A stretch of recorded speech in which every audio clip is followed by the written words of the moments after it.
नमस्कार, विबोध एकेडमी में आपका स्वागत है। आज हम सीईटी स्पेशल एक क्लास लेकर आए हैं क्योंकि आपके जो एचएसएससी में सीईटी का एक टेस्ट होगा उसमें सिर्फ 5 या 6 प्रश्न आपके पूछे जाएंगे हिंदी से, और वो भी बिल्कुल हल्के पूछे जाते हैं। जो पिछले देखो, वैसे तो बच्चों कोई नहीं बता सकता कि पेपर में क्या आएगा, लेकिन ये बात है कि पिछले प्रश्न पत्रों को देखकर हम थोड़ा अनुमान लगा लेते हैं कि इस तरह के प्रश्न पूछे जा सकते हैं आपसे।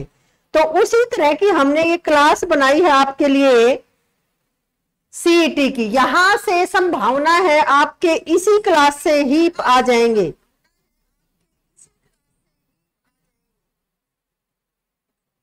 ज्यादा आपको कुछ करने की जरूरत नहीं है, और अगर आपको पूरी हिंदी व्याकरण पढ़नी है तो फिर आप विबोध एकेडमी के यूट्यूब चैनल को सब्सक्राइब कर लेना। उस पे पूरी व्याकरण आपको फ्री ऑफ कॉस्ट मिलेगी, वहां आप अच्छे से अध्ययन कर लेना।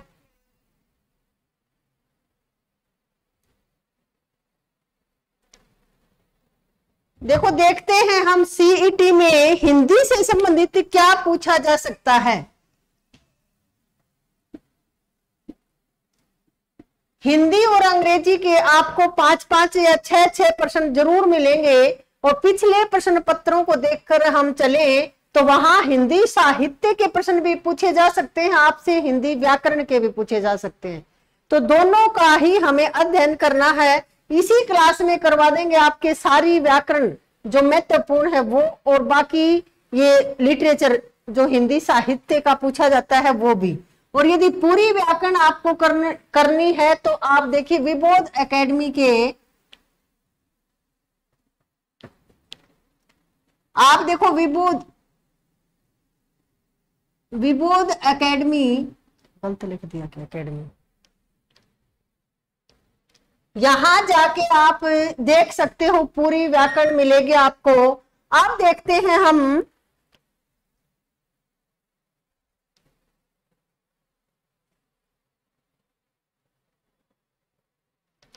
चलो शुरू कर लेते हैं। तब तक बता देना आप बच्चों से, देखो हमारे पूरे भारतवर्ष में कहे पूरे विश्व में लगभग 3000 के लगभग भाषाएं बोली जाती हैं, और हिंदी में भी उनमें से एक है। सबसे पहले तो देखे भाई हिंदी की उत्पत्ति ही कैसे हुई। हिंदी शुरू में भाषा नहीं थी। प्रारंभ में देखिए ईरान या फारस, ईरान का प्राचीन नाम है। देखो आप जीके वगैरह पढ़ते हो तो आपको ये पता होगा, ईरान या फारस, ईरान का ही पहले नाम फारस था, और ईरान से हमारे पहले से प्राचीन समय से ही व्यापारिक संबंध रहे हैं। तो जो ईरान वाले जो लोग हैं वो जो स का उच्चारण है करते हैं, यानी कि हप्त हैंदव प्रदेश कहते थे। सप्त हैंदव प्रदेश को हप्त हैंदव प्रदेश कहते थे। तो इस वजह से वो स को है कहते थे। तो सिंधु नदी के किनारे से वो इधर आते थे, तो सिंधु को वो क्या कहते थे, हिंदू कहते थे। जो सिंधु नदी है उसको वो कहते थे हिंदू। फिर धीरे धीरे हिंदू से हिंद हो गया, और फिर हिंदी हो गया। इस तरह से हिंदी का विकास हुआ है। तो हिंदी जो शब्द है ये ईरानी या फारसी भाषा का शब्द है। ये प्रश्न भी पूछा जा सकता है आपसे। तो हिंदी जो शब्द है, देखो हिंदी भाषा, आगे पढ़ेंगे थोड़ा सा हिंदी के बारे में जान लेते हैं। हिंदी शब्द फारसी भाषा का शब्द है, इसी को आप ईरानी कह सकते हो। इस भाषा का शब्द है, और ये शब्द सबसे पहले मिला कहां, तो एक पुस्तक है जफरनामा। इस नाम से एक पुस्तक है जफरनामा नाम से, और ये जो पुस्तक है इसके रचयिता है भाई शरफुद्दीन यजदी। इसकी पुस्तक में मिलता है ये हिंदी शब्द। और उस समय हिंदी के 2 अर्थ होते थे। अब तो देखो हिंदी हम एक भाषा के रूप में पढ़ते हैं, लेकिन पहले हिंदी के 2 अर्थ होते थे। अब हिंदी के 2 अर्थ कौन कौन से होते थे, तो देखिए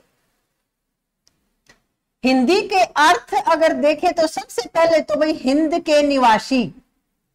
हिंदी का जो अर्थ था वो था हिंद के निवासी। और दूसरा जो अर्थ इसका लिया हिंदी का वो था हिंद की भाषा। हिंद यानी कि हिंदुस्तान की भाषा, हिंद की भाषा। लेकिन अब देखो, हम अब वर्तमान में अगर इसका अर्थ देखें हम हिंदी का, तो क्या है भाई, वर्तमान में हिंदी भाषा है, अलग से हिंदी भाषा है। जैसे अंग्रेजी भाषा है, उर्दू है, स्पेनिश है, चीनी है, इसी तरह से हिंदी भाषा है अब। यानी कि देखिए, पहले अर्थ के आधार पर हम अर्थ की कुछ अवस्थाएं होती हैं, और उन अवस्थाओं में दो अवस्थाएं होती हैं, अर्थ अपकर्ष और अर्थ उत्कर्ष। तो देखिए, ये जो अर्थ एक होती है, देखो बच्चों, अर्थ उत्कर्ष, और एक होता है शब्द अर्थ अपकर्ष। ये दो शब्द होते हैं, ये अर्थ की अवस्थाएं होती हैं। वैसे ये आपके लेवल का नहीं है, लेकिन फिर भी देखें हम, तो ये इसमें अर्थोत्कर्ष में क्या होता है कि अर्थ में वृद्धि हो जाती है। जैसे देखो, सांप पहले किसको कहते थे, जो सरकता था, जो सरक के चलते थे, सभी को सर्प कहते थे। लेकिन अब सांप के लिए सर्प एक रूढ़ हो गया, एक शब्द। तो यानी कि पहले तो उसका फैलाव ज्यादा था, अब वो कम हो गया, उसका संकुचन हो गया।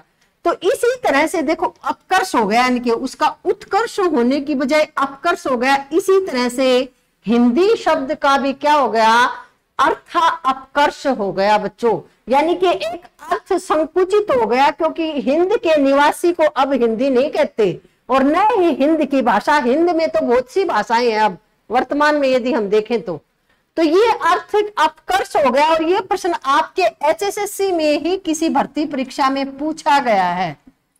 तो ये अर्थ अपकर्ष की स्थिति है, ये आपको याद रखना है। अर्थ अपकर्ष की स्थिति है अब हिंदी। अब देखते हैं हम हिंदी के बारे में, आगे देखते हैं भाई। हिंदी भाषा के बारे में देख लिया हमने। अब हिंदी भाषा के जो हम बोलते हैं वो तो है भाषा, और इन वर्णों को जब हम लिपिबद्ध कर देते हैं तो वो लिपि यानी कि लिख देते हैं तो वो लिपि हो जाती है। तो हिंदी भाषा की लिपि है देवनागरी, देवनागरी लिपि। और देवनागरी लिपि का विकास ब्राह्मी लिपि से हुआ है। ये याद रखना है आपको कि ब्राह्मी लिपि से देवनागरी लिपि का विकास हुआ है। ये बहुत महत्वपूर्ण है ब्राह्मी लिपि। यहां से प्रश्न आपसे पूछा जा सकता है, एक दो बार पूछा भी गया है। अब देखो, इतना ही करना है आपको। वैसे तो देखो, ब्राह्मी लिपि से फिर क्या गुप्त लिपि आई, फिर कुटिल लिपि आई, उसके बाद देवनागरी लिपि आई। लेकिन आपको सिर्फ मूल से ही याद रखना है। अब हिंदी भाषा का विकास कैसे हुआ, ये भी प्रश्न बनता है। तो देखिए, जो विश्व की आदि भाषा मानी जाती है, या सभी भाषाओं की जननी संस्कृत को मानते हैं, तो संस्कृत भाषा सबसे पहले, संस्कृत भाषा के फिर दो रूप बने, वैदिक संस्कृत और लौकिक संस्कृत। जो रामायण है वाल्मीकि जी की, वो लौकिक संस्कृत में है। तो संस्कृत से फिर देखिए आई प्राकृत भाषा, पाली आई भी, पहले पाली आई फिर प्राकृत आई। संस्कृत से आई पाली, पाली से फिर आई प्राकृत, और प्राकृत से फिर आई अपभ्रंश भाषा, और अपभ्रंश से फिर बच्चों अवहट, फिर पुरानी हिंदी, और फिर हिंदी। तो देखो, ये प्रश्न भी कई बार देखा है आपकी परीक्षा में कि हिंदी का विकास किससे हुआ है। तो देखो, अपभ्रंश अगर आपको विकल्प में मिलता है ऑप्शन में, तो आप अपभ्रंश लगाएंगे। और यदि वो संस्कृत से ही पूछना चाहता है आदि जननी हिंदी की, देखो अब हम देखते हैं कि वैसे तो देखो उम्र में या वैसे देखे घर में मुखिया के रूप में तो दादाजी होते हैं, लेकिन आपसे कोई ये पूछता है कि आप किसके हो, तो आप अपने पापा का नाम लेते हो, अपने पिताजी का। तो उसी तरह से आपको हिंदी की उत्पत्ति किससे हुई, तो अपभ्रंश से। ये तो फिर लंबी पीढ़ी में चली गई संस्कृत तो। और यदि अपभ्रंश नहीं है तो फिर आप बता सकते हो संस्कृत से। ये तो उत्पत्ति के बारे में देखा, भाषा से संबंधित इतने ही प्रश्न आपके पूछे जा सकते हैं, इससे ज्यादा नहीं। अब देखते हैं कि वर्णमाला में चलते हैं। वर्णमाला से आपके क्या क्या, वर्ण से क्या क्या प्रश्न पूछे जा सकते हैं।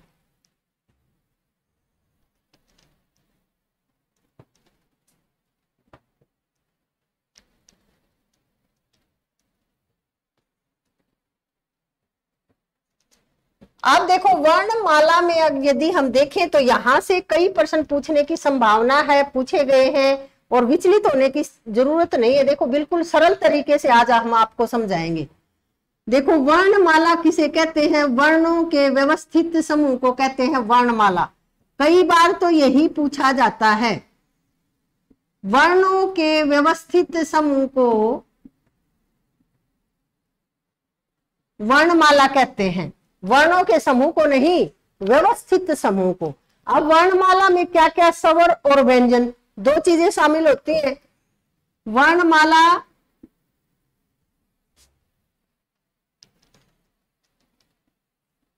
स्वर और व्यंजनों से मिलकर बनी होती है।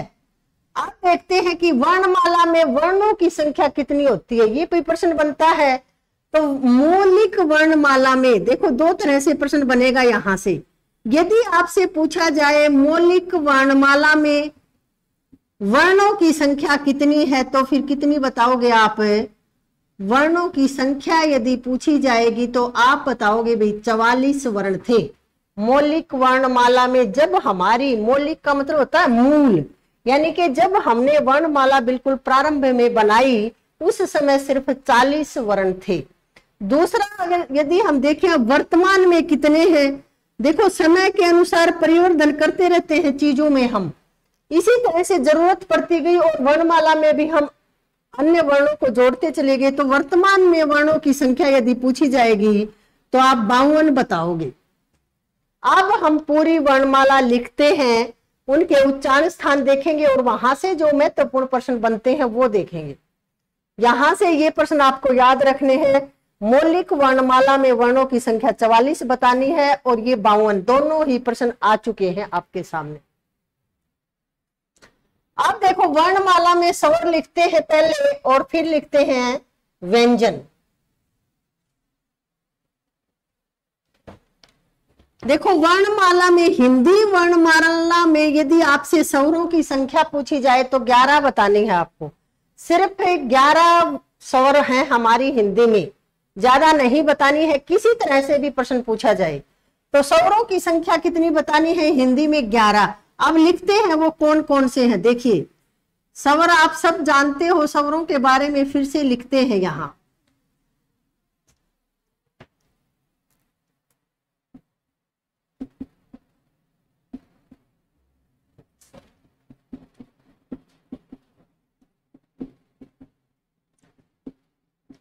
देखो ये है भाई स्वर, देखो गिनो 2 4 6 8 10 और 11, ये इतने ही है स्वर। 2 और हम इसमें जोड़ लेते हैं अंग और ए, लेकिन हम इनको नहीं मानते स्वर। ये तो जरूरत पड़ने पर हमें जरूरत पड़ी और इनको जोड़ा गया, ये नहीं है कि आप इनको स्वर कहोगे।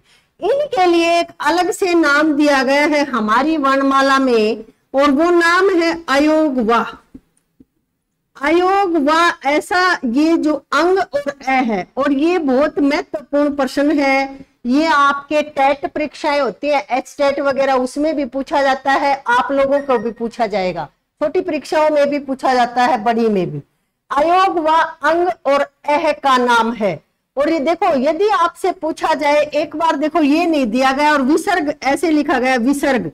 विसर्ग को आप क्या कहोगे, तो विसर्ग यही होते हैं, 2 बिंदु ऐसे लगा देते हैं, उसको विसर्ग कहते हैं संस्कृत में। तो विसर्ग भी क्या है, अयोगवाह ही है, क्योंकि आगे विसर्ग ही लगी हुई है यहां भी। तो यदि आपसे पूछे अंग और एह क्या है, तो अयोगवाह है, और यदि विसर्ग पूछे तो भी क्या है, अयोगवाह है। गुड मॉर्निंग भाई सभी को, गुड मॉर्निंग, नमस्कार। अमित कुमार सिंह नमस्कार, वेरी गुड मॉर्निंग। देखो भाई विबोध एकेडमी वैसे तो नेट जेआरएफ स्पेशल एकेडमी है, यहाँ पर नेट जेआरएफ की पीजीटी टीजीटी हिंदी विषय से संबंधित तैयारी करवाई जाती है।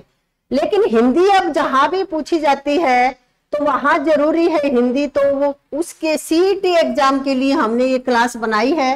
वैसे यदि कोई बच्चा नेट का है या पीजीटी, टीजीटी, डीएसएसबी कहीं भी हिंदी विषय की तैयारी करना चाहता है, लेक्चरर बनना है, जूनियर लेक्चरर या सीनियर लेक्चरर, तो आप हमसे कांटेक्ट कर सकते हो। देखो ये हमारा नंबर है भाई 7419070190। इस नंबर पे आप कॉल करके सारी जानकारी ले सकते हो, बैच ज्वाइन कर सकते हो। सभी बैच अभी प्रारंभ किए हैं। अब देखते हैं भाई ये सब हो गए हमारे। अब हम चलते हैं व्यंजन पे, देखते हैं भाई व्यंजन कौन कौन से हैं। ये स्वर याद रखने हैं आपको। कितने हैं? हिंदी में स्वरों की संख्या 11 मानी जाती है और अंग और ए को आप क्या मानेंगे? आयोग वा कहेंगे। अब देखो आगे चलते हैं, व्यंजन लिखते हैं। व्यंजन थोड़े ज्यादा हैं। देखिए जैसे 5 तो वर्ग है, क से मैं तक 25 वर्णों को, व्यंजनों को वर्गों में बांटा गया है, 5 वर्गों में। तो देखिए एक तो क वर्ग है, फिर च वर्ग है, फिर ट वर्ग है, त वर्ग है और प वर्ग है। ये देखिए 5 वर्गों में बांटा गया है, क से लेकर मैं तक।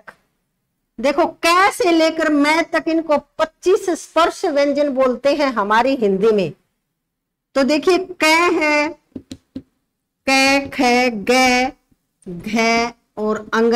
देखो इसको अंग बोलते हैं। और देखो यहां लगती है ये बिंदी, नीचे नहीं लगानी है। मैंने कई बार आपको बताया है, यदि आप पूरी क्लास देखोगे विबोध एकेडमी पे तो वर्ण की अलग से क्लास बनाई हुई है, उसमें देख लेना अच्छे से डिटेल से। तो ये बात याद रखनी है आपको। यहां देखिए फिर च वर्ग में च और छ, देखो ऐसे नहीं, क्योंकि शुद्ध अशुद्ध जहां आपसे पूछा जाएगा वहां आपके सामने इस तरह से रख दिया जाएगा, ये छ और फिर एक ये वाला छ।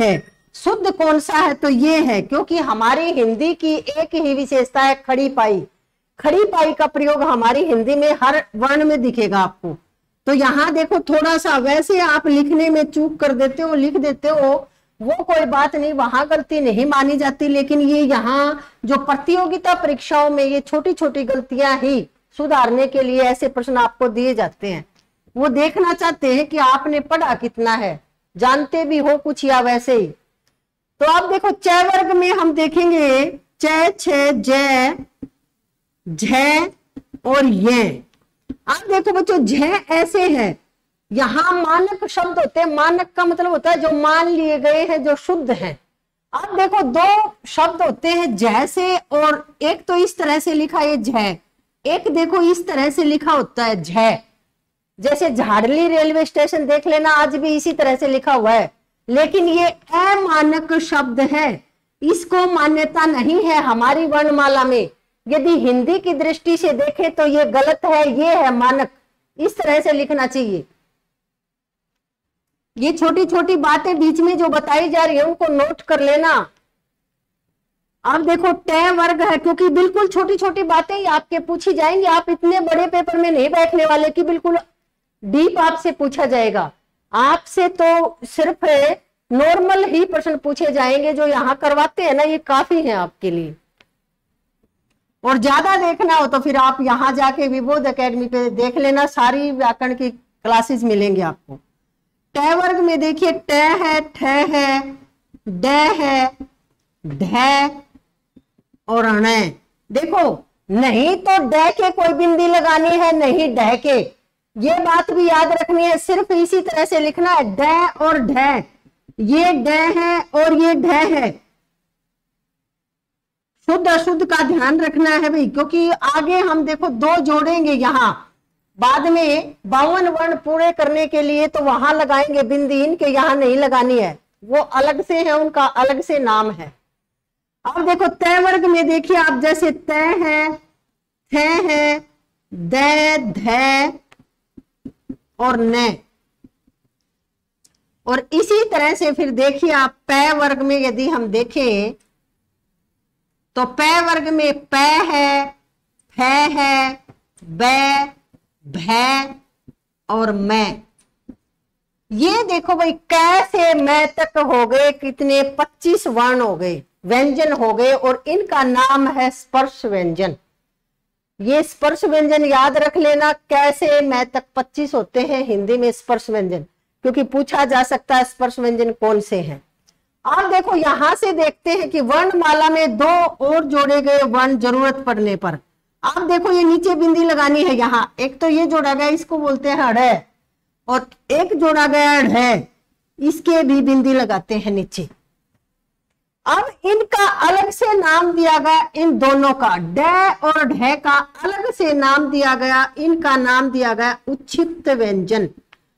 इनको उच्छित्त व्यंजन भी बोलते हैं, द्विगुण व्यंजन भी बोलते हैं, और ताड़नजात व्यंजन भी बोलते हैं। एक खास बात और है इनमें कि इनसे किसी भी शब्द की शुरुआत नहीं हो सकती, ये बीच में आएंगे या अंत में आएंगे, किसी शब्द को बनाने की ताकत नहीं है, क्योंकि ये बाद में जोड़े गए हैं। ये सिर्फ सहारा लगा सकते हैं, शुरुआत तो इनको करनी पड़ेगी, ये सिर्फ बीच में आएंगे या अंत में आएंगे, ये बात याद रखनी है बच्चों। यहां से अब देखते हैं ये कैसे मैं तक 25 ये हो गए, इसके बाद देखते हैं फिर संयुक्त, नहीं अंतस्थ है भाई। देखो अंतस्थ व्यंजन है, अंतस्थ व्यंजन 4 है, य, र, ल और व, और फिर है ऊष्म व्यंजन। ऊष्म व्यंजन कितने हैं, ऊष्म व्यंजन भी है 4, लेकिन देखो श है, आप ऐसे बोल देते हो, लेकिन इनका क्रम आपको आना चाहिए। जैसे देखो पहले यहां लिख देते हैं, ऊपर लिखेंगे, देखो ध्यान से इनको रखना, क्योंकि आप लोगों के ऐसे ही प्रश्न पूछे जाते हैं। देखो ये ऊष्म व्यंजन है, कई बार आप ये मान लेते हो कि ये हमें आता ही है, और फिर भी गलत करते हो, क्योंकि उसको सीरियस नहीं लेते उस बात को। देखो सबसे पहले ये वाला श आएगा, फिर ये वाला श, फिर ये श, और फिर है, ये कर्म होगा। इसी तरह से आएंगे कर्म वर्णमाला में, इसी क्रम से, और इनका उच्चारण स्थान भी पूछा जाता है। अब एक आसान तरीके से आपको इन सब का उच्चारण स्थान भी सिखाएंगे। अब देखो बच्चों, यहां संयुक्त व्यंजन भी है, कुछ संयुक्त व्यंजन भी जरूरत पड़ने पर बनाए गए, तो वो कौन से हैं भी। देखो पहले तो सिर्फ बोलते थे अक्षयत्र, अक्षयत्र, अब फिर एक और जोड़ दिया गया है श्रेय। अब देखो यहां से कई हरियाणा पुलिस वगैरह में देखे हैं प्रश्न मैंने, तो देखो यहां से किस तरह के प्रश्न पूछे जाते हैं। ये 2 संयुक्त का मतलब होता है 2 शब्दों से बना हुआ है, संयुक्त यानी कि जुड़ा हुआ है 2 से, संयुक्त। जैसे संयुक्त परिवार होता है, एकल परिवार होता है, इसी तरह से देखो संयुक्त का अर्थ होता है यानी कि 2 से मिलकर बना है ये। तो अब किन 2 से मिलकर बना है, ये कई बार पूछते हैं। देखो अब ये क्षय है, इसको अक्षय नहीं बोलते बच्चों, इसको बोलते हैं क्षय, क्षय बोलते हैं। अब देखो ये क और शय, ये वाला श है मूर्धन्य श, इससे मिलकर बना है ये क्षय। और देखिए त्र है, जैसे त्र है तय और र से मिलकर बना है। इसी तरह से देखिए ग है, जैसे और य से बना है, और इसी तरह से फिर श्रेय है, देखिए ये श से और र से मिलकर बना है। अब देखो इसमें क्या है कि क तो है आधा और श है पूरा, तो इसको हम इस तरह से लिख सकते हैं, क को हम इस तरह से लिखते हैं आधा, क और श, ये भी आ सकता है आपके कि ये, और फिर देखो तय है आधा और र पूरा है, तो ये ऐसे लिख सकते हैं इसको, और जय है आधा और यह है पूरा, इसको ऐसे लिख सकते हैं, और श आधा है और र पूरा है, तो इसको इस तरह लिख सकते हैं, ये तो पता ही है आप लोगों को।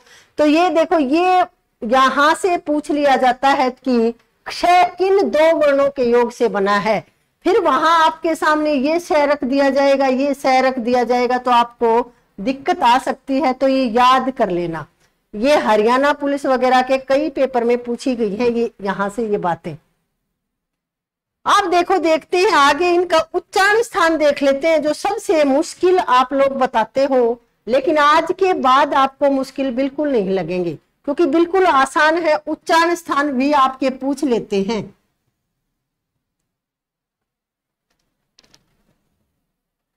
कुछ रचनाएं बता देंगे बच्चों आपको, वहां रचनाएं भी, जैसे देखो ग्रुप डी के पेपर हुए थे आपके, कई शिफ्ट में थे, वहां पे रस पूछे गए थे, रस का स्थायी भाव, रस और उनके स्थायी भाव, तो वो करवा देंगे। और कुछ रचनाएं भी देखो कई परीक्षाओं में पूछी गई हैं, तो वो जो महत्वपूर्ण रचनाएं है ना, किसी को ज्ञानपीठ पुरस्कार मिला है, किसी को साहित्य अकादमी, या फिर कोई राष्ट्र कवि की रचना है, डिप्टी राष्ट्र कवि की है, या फिर कोई प्रतिनिधि कवि है किसी काव्य धारा का, उसकी रचनाएं वो पूछ ली जाती हैं, या फिर एनसीईआरटी के सिलेबस में लगी होती हैं, वो प्रसिद्ध रचनाएं होती हैं, वो सिर्फ वो याद करनी है आपको, ज्यादा कुछ याद नहीं करना है।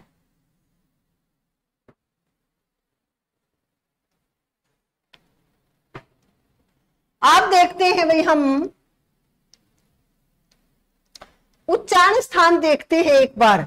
उच्चारण स्थान सबसे पहले आप लिख लो, उच्चारण स्थान, ये आप अपनी नोटबुक में लिख लेना, ये सब कुछ बहुत काम आएगा आपके, देखना पेपर देने के बाद आके बताओगे आप लोग। तो देखिए उच्चारण स्थान यदि हम देखें तो उच्चारण स्थान पहले ये पता होना चाहिए कि जो भी हम बोलते हैं, तो देखो आवाज अंदर से आती है, तो उच्चारण के 5 स्थान है हमारे मुख विवर में। हमारे मुख विवर में 5 जगह ऐसी हैं जहां से उच्चारण होता है। सबसे पहले है कंठ, सबसे पहले यही याद करो, सबसे पहले कंठ है। देखो कंठ यहाँ है, अगर यहाँ आप दबा लोगे तो बोल नहीं पाओगे, यहाँ कंठ है। फिर कंठ के बाद आता है तालु। तालु ये वैसे आप सब जानते हो, जो खाली जगह होती है ना ऊपर की तरफ, उसको तालु बोलते हैं।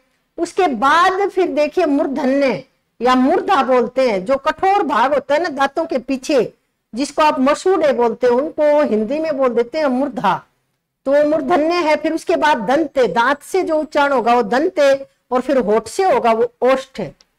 तो ये 5 जगह से हम बोलते हैं, तो 5 ही याद करनी है, ज्यादा नहीं है। सबसे पहले तो इन्हीं को याद कर लो, कंठ, तालु, फिर उसके बाद मूर्धा, फिर उसके बाद दंत, दंते, और उसके बाद फिर ओष्ठ है। देखो ये 5, सबसे पहले तो ये 5 याद कर लो। आप देखो सिखाते हैं, सबसे पहले कंठ आया, और हिंदी वर्णमाला में वर्ग में सबसे पहले कौन सा आता है? क वर्ग। तो कंठ के आगे लिख दो क वर्ग, यानी कि क वर्ग, प्रत्येक वर्ग में 5 वर्ण है, व्यंजन है, तो यानी कि 5 व्यंजनों का स्थान, उच्चारण स्थान कहाँ है? कंठ में है भाई। कैसे कंठ, कैसे क वर्ग, तो ज्यादा दिक्कत भी नहीं आएगी आपको। और फिर देखिए तालु, दूसरे नंबर पे क्या है? च वर्ग है, तो तालु में रख दीजिए, दूसरे नंबर पे तालु है तो फिर च वर्ग। मूर्धा में रख दीजिए ट वर्ग, तीसरे नंबर पे ट वर्ग आता है। फिर इसी तरह से दंते में रख दिए भी त वर्ग, और देखिए फिर ओष्ठे में आप रख दीजिए प वर्ग। तो ये तो बिल्कुल आसान हो गए, कंठ, तालु, मूर्धा, दंत और ओष्ठ। और उसी अनुसार कर्म से देखो, कर्म तो आपको याद करना पड़ेगा, 1 या 2 मिनट आप लगाना इसके ऊपर, आराम से आपको याद हो जाएंगे, ऐसी कोई बात नहीं है। आप देखते हैं आगे, देखो अब और भी बच गए। ये तो देखो कैसे मैं तक 25 जो स्पर्श व्यंजन थे उनका उच्चारण स्थान तो हमने देख लिया। अब अंतस्थ व्यंजन बच गए, ऊष्म व्यंजन बच गए। तो देखो अंतस्थ व्यंजन कौन से हैं? य, र, ल और व।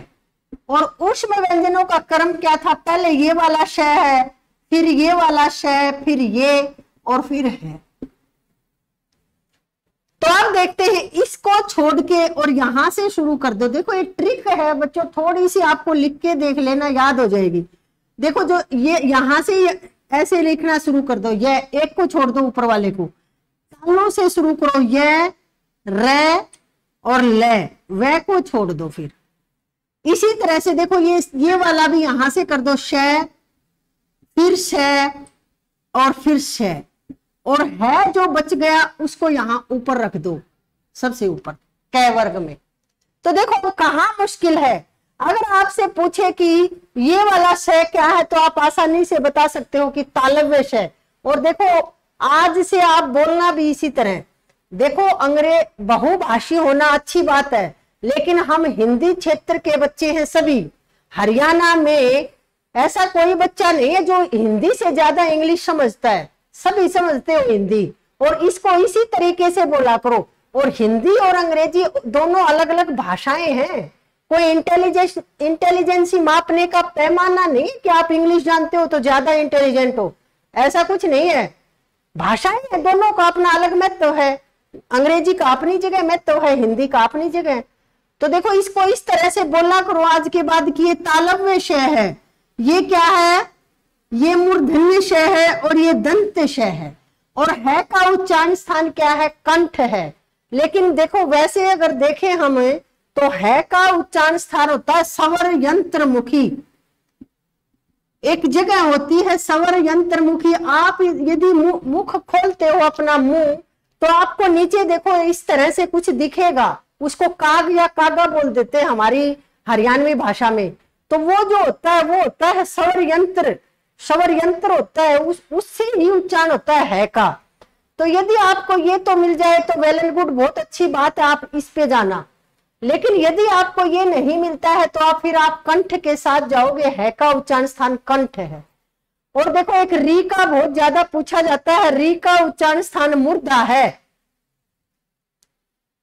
अब देखते हैं अभी आगे, वह बच गया। इसमें वह एकमात्र ऐसा व्यंजन है जिसका उच्चारण स्थान दो जगहों से होता है, जिसका उच्चारण स्थान दो है। यानी कि वह है, ये दंत से भी बोला जाता है और ओष्ठ से भी, तो ये दंतोष्ठ है। एकमात्र ऐसा व्यंजन जिसका उच्चारण स्थान दो स्थानों से होता है वो वह है। और अभी ये यूपी में एक पेपर हुआ था, यूपी टेट का, अभी दिसंबर में 2 या 3 महीने पहले, वहां ये वह पूछा गया था भी क्या है? दंतोष्ठ है। ये वह दंतोष्ठ है, याद रखना, क्योंकि ये रेयर है। और रेयर चीज जो होती है ना अपवाद रूप में वो पूछी जाती है। सभी का उच्चारण स्थान देखो एक एक है लेकिन व्यंजनों में, लेकिन वह का उच्चारण स्थान क्या है? दंतोष्ठ।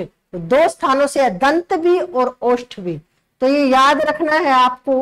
अब देखते हैं आगे, देख लेते हैं। व्यंजनों से इतना ही आपके पूछा जा सकता है, स्वर और व्यंजन से इस तरह से उच्चारण स्थान आपसे पूछेंगे तो आप आराम से अब बता दोगे। आप देखते हैं बच्चों आगे हम एक दो बातें और देखते हैं। यहां से देखो एक पूछा गया, आपके ही प्रश्न पूछा गया है एचएसएससी में ही किसी पेपर में कि स्पर्श संघर्षी व्यंजन कौन से हैं। स्पर्श व्यंजन तो हो गए कैसे मैं तक, और अब जो बच गए वो है स्पर्श संघर्षी व्यंजन। वो कौन से हैं स्पर्श संघर्षी? स्पर्श भी है और संघर्ष भी है उनमें। स्पर्श संघर्षी व्यंजन कौन से हैं? तो देखो 4 है भाई, च, छ, जय और झय। और ये झय वाला प्रश्न याद रखना है, दोनों में पूछा जाता है झय और झय कि मानक शब्द कौन सा है। तो ये है भाई मानक। ये मानक नहीं है, ये अब प्रयोग में नहीं लेते, पहले लिखते थे इस तरह से, अब नहीं, क्योंकि केंद्रीय हिंदी निदेशालय दिल्ली में है, वो नियम निर्धारित करता है। व्याकरण क्या है?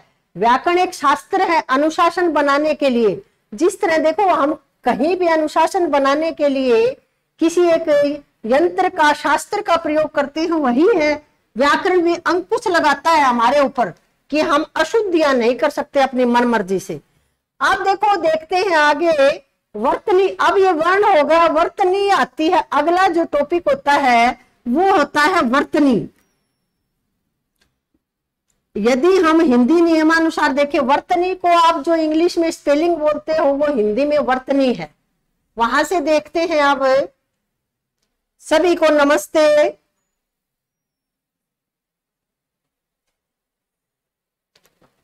चलो देखते हैं आगे। थोड़ी सी लंबी क्लास होगी लेकिन पूरा समेट देंगे इसमें। सीईटी में आपके जो आप पूछा जाएगा इससे बाहर कुछ नहीं आएगा। अब देखो एक हमने विबोध एकेडमी पे आपको 20 मिनट की एक क्लास मिलेगी एचएसएससी स्पेशल। वो क्लास आप जरूर देखना। उस क्लास में 20 मिनट की क्लास से यूपी टेट में पेपर में 3 या 4 प्रश्न पूछे गए, भी 3 प्रश्न पूछे गए।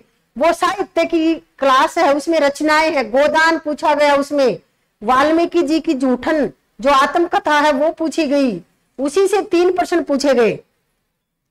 वो करवाएंगे, वो आपके वो भी करवा देंगे। यहाँ आप वर्तनी देखते हैं, वर्तनी से संबंधित तो कुछ प्रश्न पूछे जाते हैं, यानी कि कुछ शब्द लिख दिए जाते हैं और आपसे पूछा जाता है कि शुद्ध कौन सा है।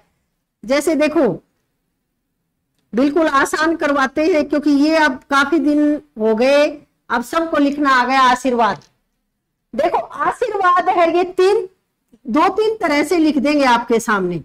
ऐसे लिख दिया आशीर्वाद, या फिर और कहीं लगा देंगे कुछ, फिर पूछेंगे कि शुद्ध कौन सा है। तो देखो ये वाला है शुद्ध, यानी कि मैं अब आपके सामने 8 से 10 शब्द ऐसे लिखवाऊंगी जो पूछे गए हैं पिछले पेपर जितने भी हुए, और आगे भी वही पूछे जाते हैं बार बार। तो देखो ये आशीर्वाद शब्द आप ऐसे लिखोगे, आशीर, और जो ऊपर रह होता है वो पहले बोला जाता है, तो आशीर। देखो इसको ऐसे लिख के देख लेना, अगर वहां कोई ऐसा आपके शब्द भी आ जाए कि करवाया हुआ नहीं है, तो फिर आप उसको कैसे, जैसे बोलते हो ना, आपको यदि बोलना आता है तो आप आसानी से लिख सकते हो। देखो आशीर बोलते हो ना, आशीर, आशीर्वाद ऐसे बोलते हो ना, तो देखो रे है, रे का मतलब ये है रे, ये इससे पहले कैसे बोला जाएगा, यदि ऊपर जो लगता है तो पहले बोला जाता है, तो वह पे चला गया ये, फिर यहां बोला जाएगा, ये यहां बोला जाएगा।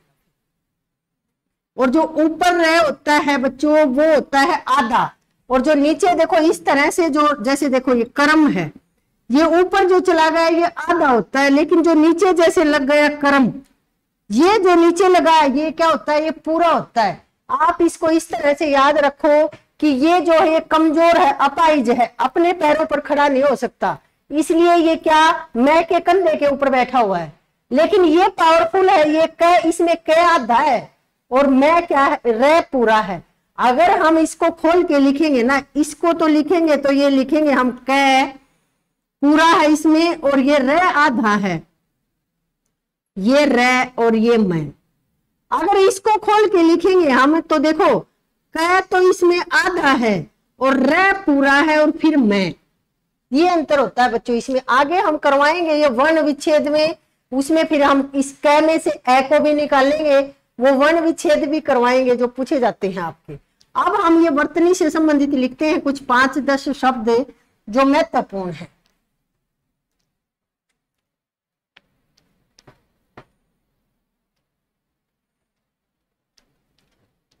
अब देखते हैं भाई, वर्तनी का कुछ शब्द लिख लो वर्तनी से संबंधित।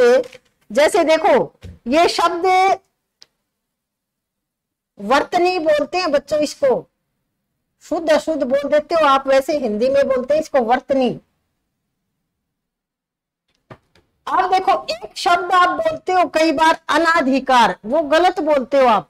शुद्ध शब्द होता है अनधिकार, न होगा, न के आ की मात्रा नहीं आएगी, अनधिकार, ये शुद्ध शब्द है अनधिकार। अनाधिकार गलत है, आज के बाद छोड़ देना, अब सिर्फ आपको क्या बोलना है, अनधिकार। अनधिकार शब्द कई बार पूछा गया है। फिर देखो इसी तरह के एक शब्द पूछा जाता है उज्जवल। उज्जवल में देखो ये दोनों जय आदे आएंगे, ये बात याद रखनी है आपको, दोनों जय आदे हैं, पूरा नहीं है कोई एक भी। उज्जवल शब्द कई बार पूछा गया है। फिर देखो एक पूछी जाती है चार दीवारी, हम आम बोलचाल में बोलते हैं, लेकिन वो होती है चहार दीवारी, तो ये शब्द भी कई बार पूछा गया है। तो चहार दीवारी, देखो ये कईयों को गलत लग सकता है कि मैम गलत पढ़ा रही है, लेकिन मैम गलत नहीं है भाई, हमारी जो आम बोलचाल की भाषा गलत है, या फिर हम जिस स्कूल में पढ़ते हैं वो अध्यापक आपको अच्छे से नहीं पढ़ाते। देखो मैं किसी अध्यापक के ऊपर प्रश्न सूचक चिन्ह नहीं लगाना चाहती, लेकिन ये बात है भाई, ये सत्य बात है।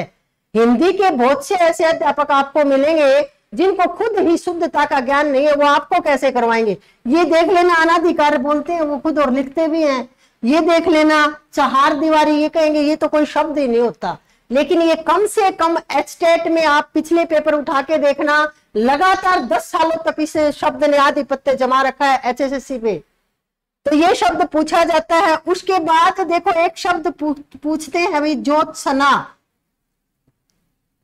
तो इसमें देखो तय भी याद आएगा और शय भी, ज्योत्सना। ये शब्द भी कई बार पूछा जाता है, इसमें तय भी आता है और शय भी आता है, ज्योत्सना। आगे देखते हैं कुछ शब्द है, जैसे देखिए बारात शब्द है भाई, ये भी आपके पूछा गया है किसी परीक्षा में। बारात शुद्ध नहीं है, बारात शुद्ध शब्द है। वो जो आप बोलते हो ना बारात, वो गलत है। आगे देखते हैं भाई, देखो एक दो शब्द मैं आपके सामने लिखूंगी, आप लोग बताना।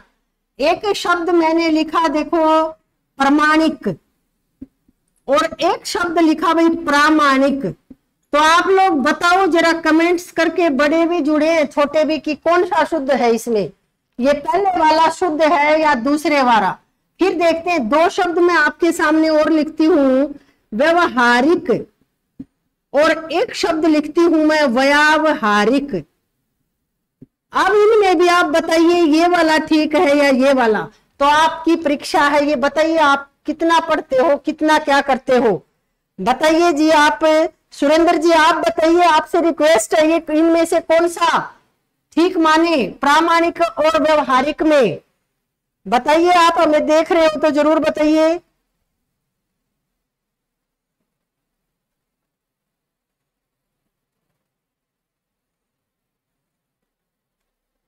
अब देखते हैं अभी, देखो इसमें ये वाला गलत है अभी, प्रमाणिक गलत है, प्रामाणिक ठीक है।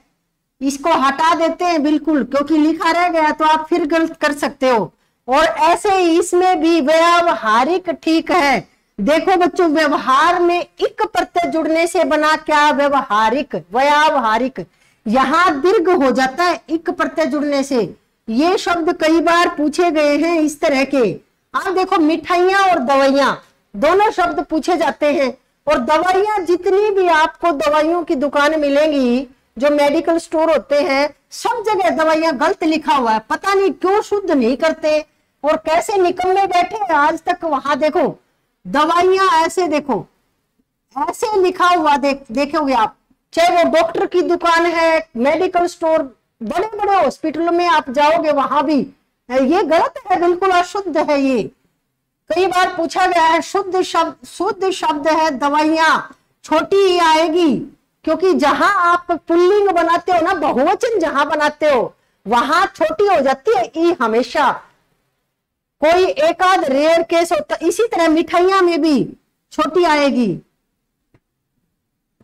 अब देखते हैं अभी, देखो इस तरह की अशुद्धि आम बोलचाल में हम और वहां लिखा मिलता है, तभी तो आप लोग भी गलत करते हो। क्योंकि देखो हम कहीं भी जा रहे हैं तो हमारी नजर तो पड़ती है, तो बड़े बड़े बैनर लगा देते हैं और दवाइयां इस तरह से लिखा हुआ है।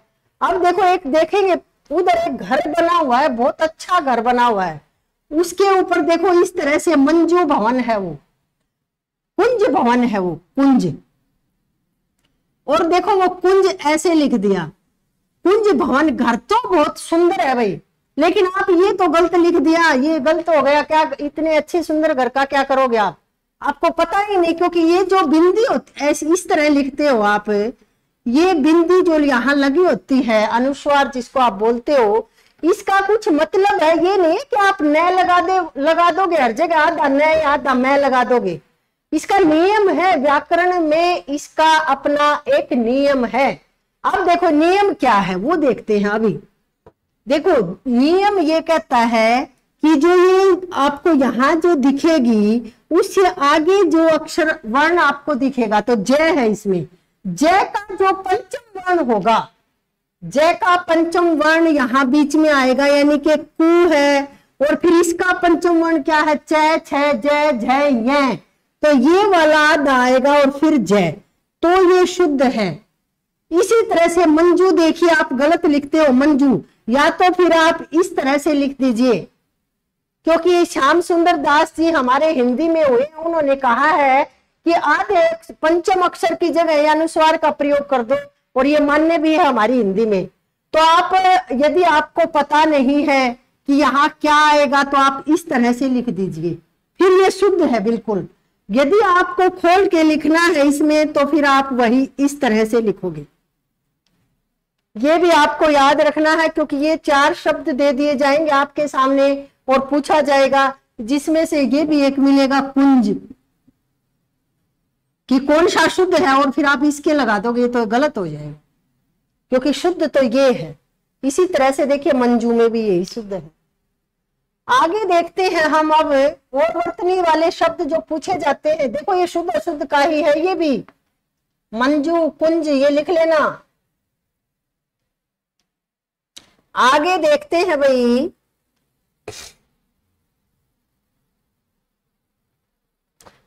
आप देखते हैं, बिल्कुल ठीक उत्तर दिया है जी सुरेंद्र जी, आपका बहुत बहुत धन्यवाद, आपने बिल्कुल ठीक दिया है। आप देखते हैं आगे, देखिए इसमें जैसे वाल्मीकि शब्द कई बार पूछ लिया जाता है शुद्ध अशुद्ध में। वाल्मीकि में देखिए मैं के तो बड़ी की मात्रा है और कै की छोटी आएगी, ये वाल्मीकि भी वर्तनी शुद्ध में पूछा जाता है, तो ये भी याद रखना, इस तरह से लिखा जाता है वाल्मीकि। और देखो एक शब्द है भाई बहुव्रीहि, समास में भी पढ़ेंगे हम वो बहुव्रीहि, इसमें भी यही बात भाई है कि छोटी की मात्रा आएगी, ये भी आपको याद रखनी है। देखो बहुव्रीहि, व्रीहि होते भी चावल, संस्कृत में चावल को बोलते हैं व्रीहि। और देखते हैं और क्या है, जैसे देखिए एक होता है शुश्रूषा। देखो एक ये वाला शब्द शुश्रूषा कई परीक्षाओं में देखा है। शुश्रूषा होता है रोगी की सेवा, जहां आप देखोगे कई जगह लिखा मिलता है, ये आयुर्वेदिक इलाज जहां होते हैं ना, वहां आपको इस तरह से के शब्द मिलेंगे, या किसी आश्रम वगैरह में धर्मार्थ जहां ये चलते हैं वहां ये अच्छे शुद्ध अच्छे शब्द होते हैं। संस्कृत ये लगाओ आप कि अच्छी सुभाषित होती है, उसको बोलने में विनम्रता चाहिए और योग्यता चाहिए, वैसे कोई नहीं बोल सकता ये भाषा। तो ये शुश्रूषा शब्द शुद्ध अशुद्ध में है भाई। अब देखते हैं आगे, रचयिता पवित्री शब्द कई बार पूछा जाता है, तो देखो कवियत्री ये आ गया होगा, काफी समय तक ये चलन में रहा है, कै वे यह की मात्रा लगेगी कवियत्री। इसी तरह से देखिए रचयिता, ये रचयिता शब्द भी इसी तरह से लिखा जाएगा। ये छोटे छोटे हैं लेकिन यहाँ गलती करते हो आप लोग। एक शब्द देखो सन्यासी, कई बार पूछा जाता है, सन्यासी के यहाँ देखो अनुस्वार भी आएगा और आधा नय भी आएगा, सन्यासी दोनों आएंगे, इसको कई बार लिख के देखना, ये बहुत ज्यादा महत्वपूर्ण है सन्यासी। इसी तरह से और देखते हैं एक तो शब्द, जैसे देखिए अनुदित है, देखिए अनुदित, अनुदित अनु के देखो छोटे ओ की नहीं बड़े ओ की मात्रा आएगी अनुदित, क्योंकि संधि यदि आपने देखी होगी और सीखी है तो उसमें दीर्घ स्वर संधि अनु प्लस उदित, तो वो दीर्घ हो जाता है, यानी कि यहां दीर्घ हो गया अनुदित। इसीलिए ये पूछे जाते हैं ये शब्द, गलत करते हो इसीलिए। अब देखो एक शब्द है यहाँ उच्च श्रृंखल, अब देखो इसको बोलते हैं उच्च श्रृंखल नहीं बोलते, उच्च श्रृंखल बोलते हैं, इसीलिए आप गलत लिखते हो उच्च श्रृंखल। उच्च श्रृंखल होता है ये, उच्च श्रृंखल बोलते हो इसीलिए गलत लिखते हो, और ये इसका अर्थ होता है उच्च श्रृंखल क्या होता है भाई, नियमों को तोड़ने वाला, यानी कि आप ये कह सकते हो कि जो शरारती तत्व होते हैं वो होते हैं उच्च श्रृंखल। आगे देखते हैं जैसे संश्लिष्ट शब्द भी कई बार पूछा गया है, संश्लिष्ट। देखो संश्लिष्ट में ये शय आधा है, तालव्य शय और फिर लय, और ये आधा शय है, ये मूर्धन्य और टय, संश्लिष्ट। इसी तरह से युधिष्ठिर शब्द भी पूछा गया है आपके, तो देखिए युधिष्ठिर, युधिष्ठिर आप इस तरह से लिखेंगे। ये कुछ शब्द वर्तनी के इन्हीं में से पूछ लिए जाते हैं, तो ये बिल्कुल आप याद कर लेना, सारे आप गलत लिखते हो मुझे तो ऐसा लगता है। तो आज आप इसको लिख लिख के देखना, कई बार लिख के देखना, याद हो जाएंगे। अब आगे देखते हैं, आगे व्याकरण को जल्दी जल्दी देखते हैं, उसके बाद फिर कुछ रचनाएं कर लेंगे जो पूछी जाती हैं आप लोगों के। ज्यादा लंबा भी नहीं मैं करना चाहती, लेकिन कुछ छोड़ना भी नहीं चाहती, एक ही क्लास से काम चल जाएगा, क्योंकि सिलेबस आपका बहुत बड़ा है। 5 से 7 नंबर लेने के लिए ज्यादा पढ़ने की जरूरत नहीं है, इतना ही काफी है। क्योंकि कई बार तो सिर्फ पूछ लेते हैं। देखो पीछे अभी आपका दुर्गा शक्ति का पेपर, उसमें पूछा गया था कि अव्यय के कितने भेद हैं, वहां 4 भी था 5 भी था, विचलित हुए आप, लेकिन उत्तर 4 आना था, क्योंकि 5वां जो निपात है उसको अव्यय नहीं मानते। आगे लिखेंगे उन सबको। अब देखो सबसे पहले हम देखते हैं शब्द। वर्ण देख लिया, वर्ण के बाद फिर शब्द देखेंगे भी। शब्द क्या होते हैं? वर्णों के सार्थक समूह को शब्द कहते हैं। सबसे पहले तो यही पता होना चाहिए आपको, वर्णों के सार्थक समूह को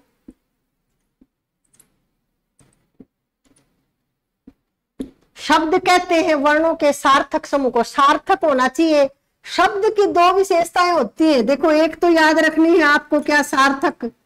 दूसरी विशेषता इसमें होती है स्वतंत्र, यानी कि शब्द स्वतंत्र होते हैं, बंधे हुए नहीं होते। और शब्द को जब वाक्य में प्रयोग कर देते हैं तो वो पद बन जाते हैं बच्चों। देखो वाक्य में हम प्रयोग कर देते हैं शब्द को, वाक्य प्रयोग के समय शब्द पद बन जाते हैं, पद बन गया। अब देखो मैं बताती हूं आपको कैसे। देखो ये एक शब्द है, राम है, ये एक शब्द है, लेकिन हमने कहा राम पढ़ता है या राम पुस्तक पढ़ता है, तो अब ये एक वाक्य बन गया, यानी कि यहाँ ये बंध गया, अब ये पद बन गया। अब ये शब्द नहीं है, अलग से स्वतंत्र था तब शब्द था, लेकिन अब ये क्या है? पद है। और देखो शब्द के 2 भेद होते हैं भाई, विकारी और अविकारी। वैसे तो देखो अर्थ के आधार पर अलग अलग भेद है, वो भी करेंगे, लेकिन पहले जो मैं आपको समझाना चाहती हूं वो समझिए, शब्द और पद के बारे में।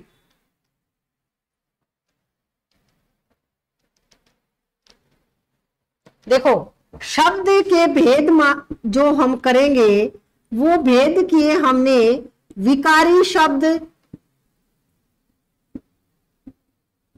और एक दूसरा किया अविकारी शब्द।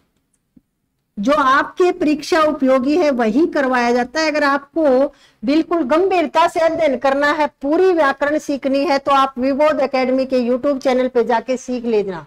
पूरी की पूरी व्याकरण बिल्कुल सरल तरीके से ट्रिक के साथ सिखाई गई है। ये सिर्फ आपके पेपर को मद्देनजर रखते हुए बनाई है ये क्लास, ताकि आप कम समय में और अच्छा परफॉर्म कर पाओ अपने पेपर में, क्योंकि 5 या 6% ही तो आएंगे आपके। तो देखिए अविकारी शब्द को तो कह देते हैं अव्यय, ये तो है अव्यय या अविकारी शब्द, एक ही बात है। अब विकारी शब्द 4 हो गए, संज्ञा भी विकारी शब्द है। विकारी क्या होते हैं भाई? देखो विकार यानी कि परिवर्तन, लिंग वचन काल कारक के अनुसार शब्दों में होने वाले परिवर्तन विकारी शब्द। जिन शब्दों में लिंग वचन काल कारक के कारण परिवर्तन होता है वो तो विकारी, और जिनमें परिवर्तन नहीं होता वो होते हैं अविकारी या अव्यय। तो ये जो विकारी शब्द है ये है 4, संज्ञा है, सर्वनाम है, क्रिया और विशेषण। अब हम इनका अध्ययन करेंगे, संज्ञा सर्वनाम क्रिया विशेषण का। और देखो पद के 5 भेद होते हैं बच्चों। अगर आपसे पूछा जाए पद के कितने भेद हैं, देखो कई अब की बार जो पेपर बनाने वाले हैं वो बहुत गंभीरता से पेपर बनाते हैं भाई। मैंने पिछले कई पेपर देखे हैं जिसमें हिंदी पूछी गई है 5-5 नंबर की, उसमें बहुत गंभीरता वाले प्रश्न आपके सामने रखे गए हैं। तो आप ये मत समझना कि इतना पढ़ने की क्या जरूरत है। तो देखो अब पद के 5 भेद हैं। पद के कौन कौन से भेद हैं? 5। ये क्यों बताया जा रहा है? क्योंकि देखो ये इन्हीं से संबंधित है सारी चीजें। पद क्या था? शब्द जब वाक्य में प्रयोग होने पर पद बन जाता है।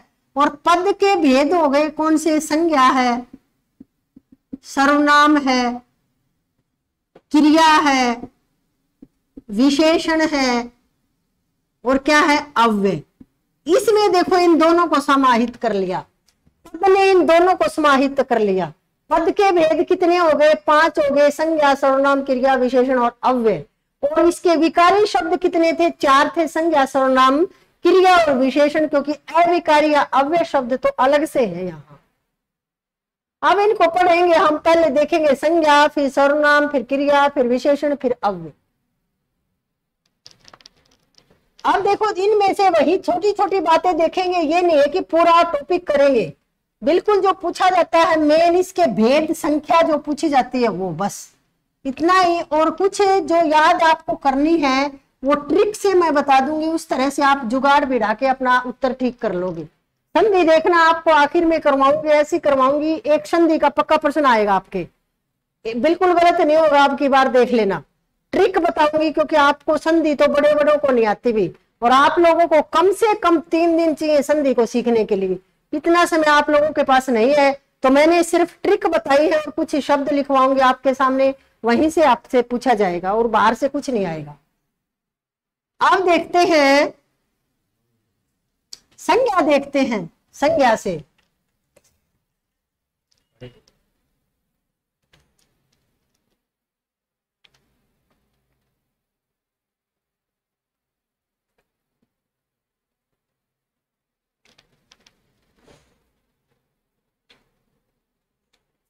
अब देखते हैं हम इसमें संज्ञा से करते हैं भी शुरू। संज्ञा से,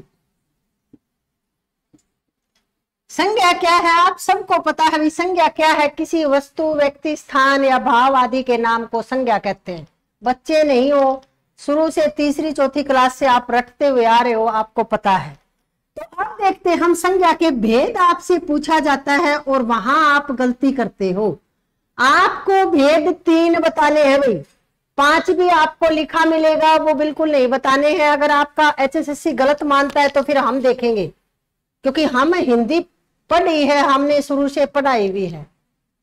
अब देखते हैं आगे हम संज्ञा के भेद 3 कौन कौन से हैं। तो देखिए, सबसे पहले व्यक्तिवाचक संज्ञा है, फिर है दूसरे नंबर पे है जातिवाचक संज्ञा, और तीसरे नंबर पे है भाववाचक संज्ञा। आप देखो 2 फिर बच गई, द्रव्यवाचक और समूहवाचक, तो उसको कहां डालें? आपकी बात भी ठीक है, लेकिन देखिए जातिवाचक संज्ञा के ही फिर से 2 भेद किए गए हैं। इसी के अंदर है भी द्रव्यवाचक संज्ञा भी, और आप देखोगे तो समूहवाचक संज्ञा भी।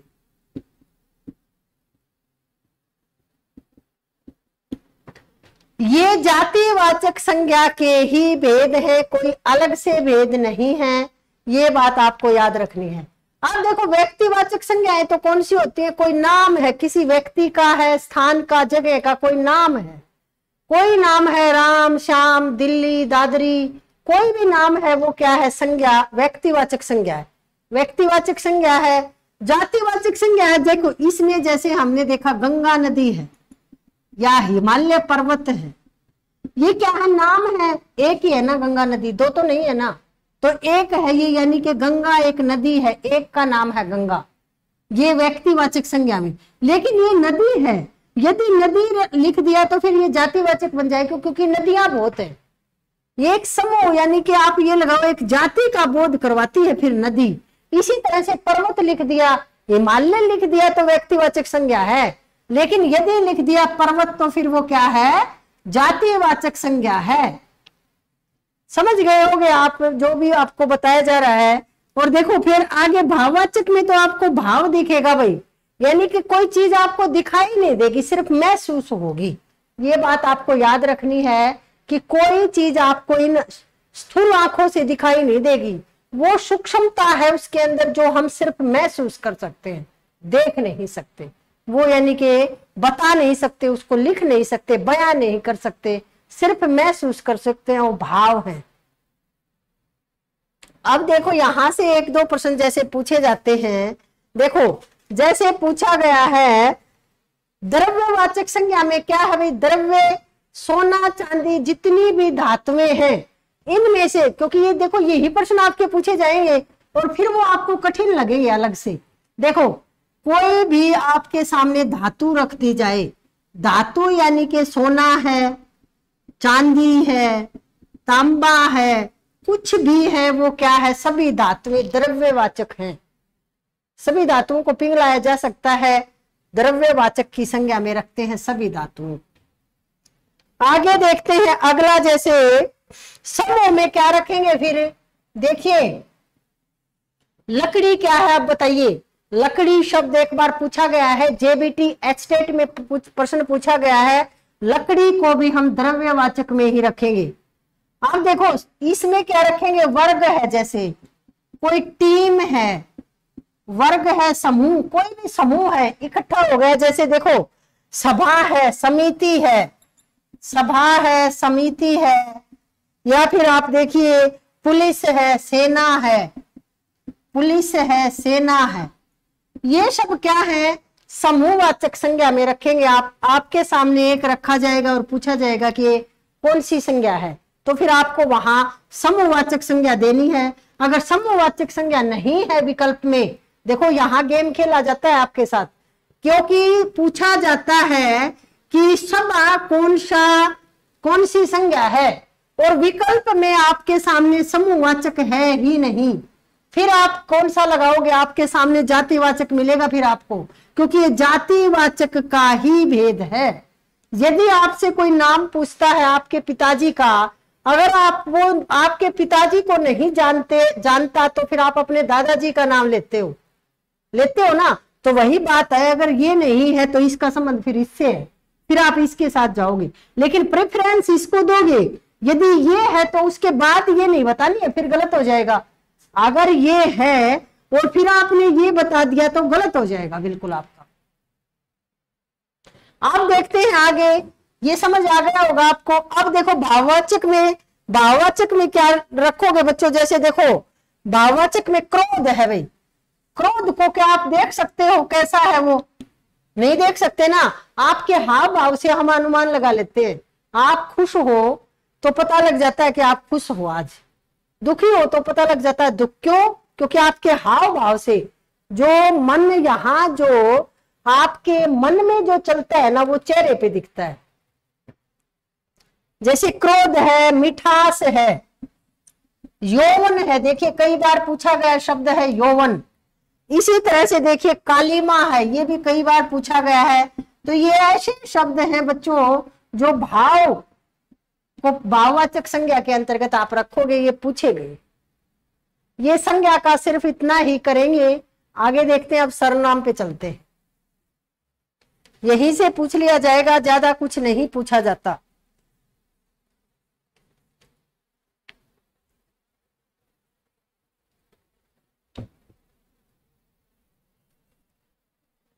अगर ज्यादा आपको बिल्कुल ही डिटेल से करना है तो आप विबोध एकेडमी पे कर लीजिए, जाके पूरी व्याकरण मिलेगी आपको, बड़ी बड़ी क्लासेस मिलेंगी, अच्छे से समझाया गया है, पहले फिर ट्रिक बताई गई है।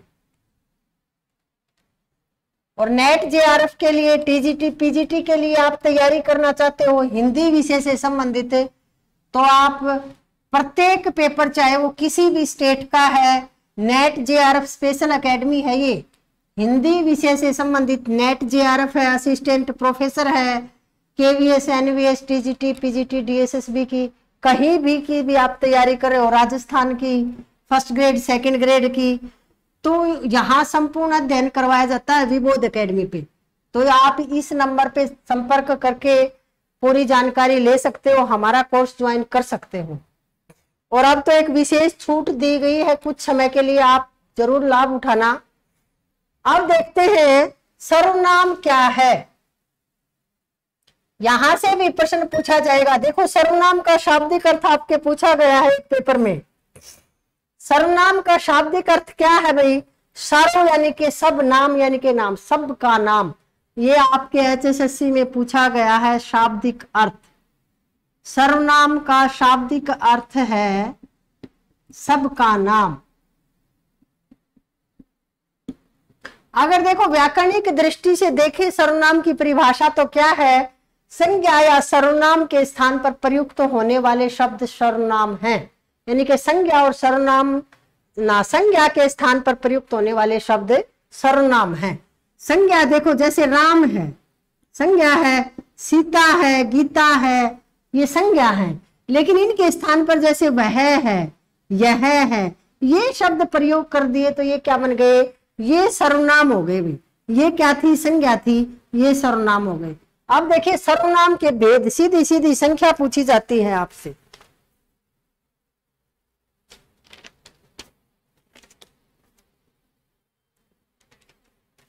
लिख लो भाई एक बार, सभी को नमस्कार भाई, सभी को गुड आफ्टरनून, सभी को गुड मॉर्निंग भी भेज रहे हो, गुड मॉर्निंग। जब जागे तभी सवेरा, कोई बात नहीं, गुड मॉर्निंग ही है अभी भी हमारे लिए। तो अब देखते हैं हम अब सर्वनाम के भेद। देखो बच्चों कई बार पूछे गए हैं, संख्या पूछी जाती है आपके एचएसएससी में, कई बार पूछी गई है। सर्वनाम की संख्या भेद पूछी जाए तो संख्या 6 बतानी है भैया। कुछ देखो संज्ञा के, सर्वनाम के, विशेषण के, अव्यय के और वाच्य, ये वाच्य भी पूछा जाता है, ये बिल्कुल रट लेना, इनके भेद संख्या रट लेना।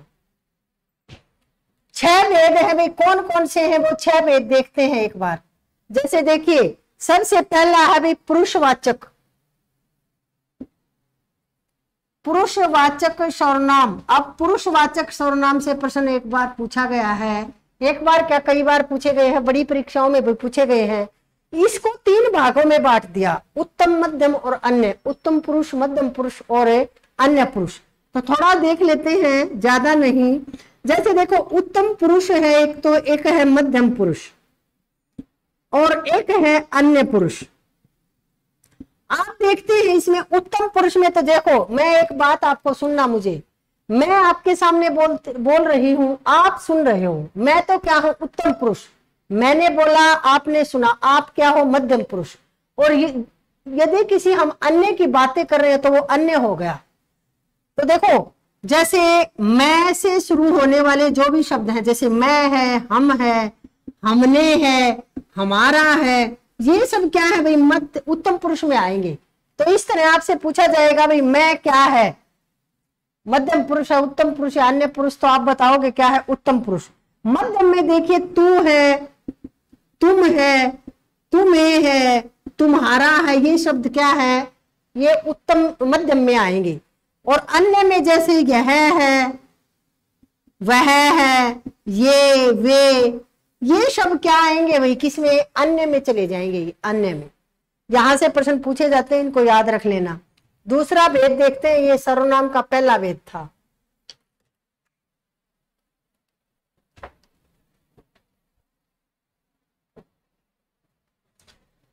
दूसरा है भाई देखिए निश्चयवाचक। निश्चयवाचक सर्वनाम है। दूसरा भेद है भाई निश्चयवाचक। तीसरा है अनिश्चयवाचक।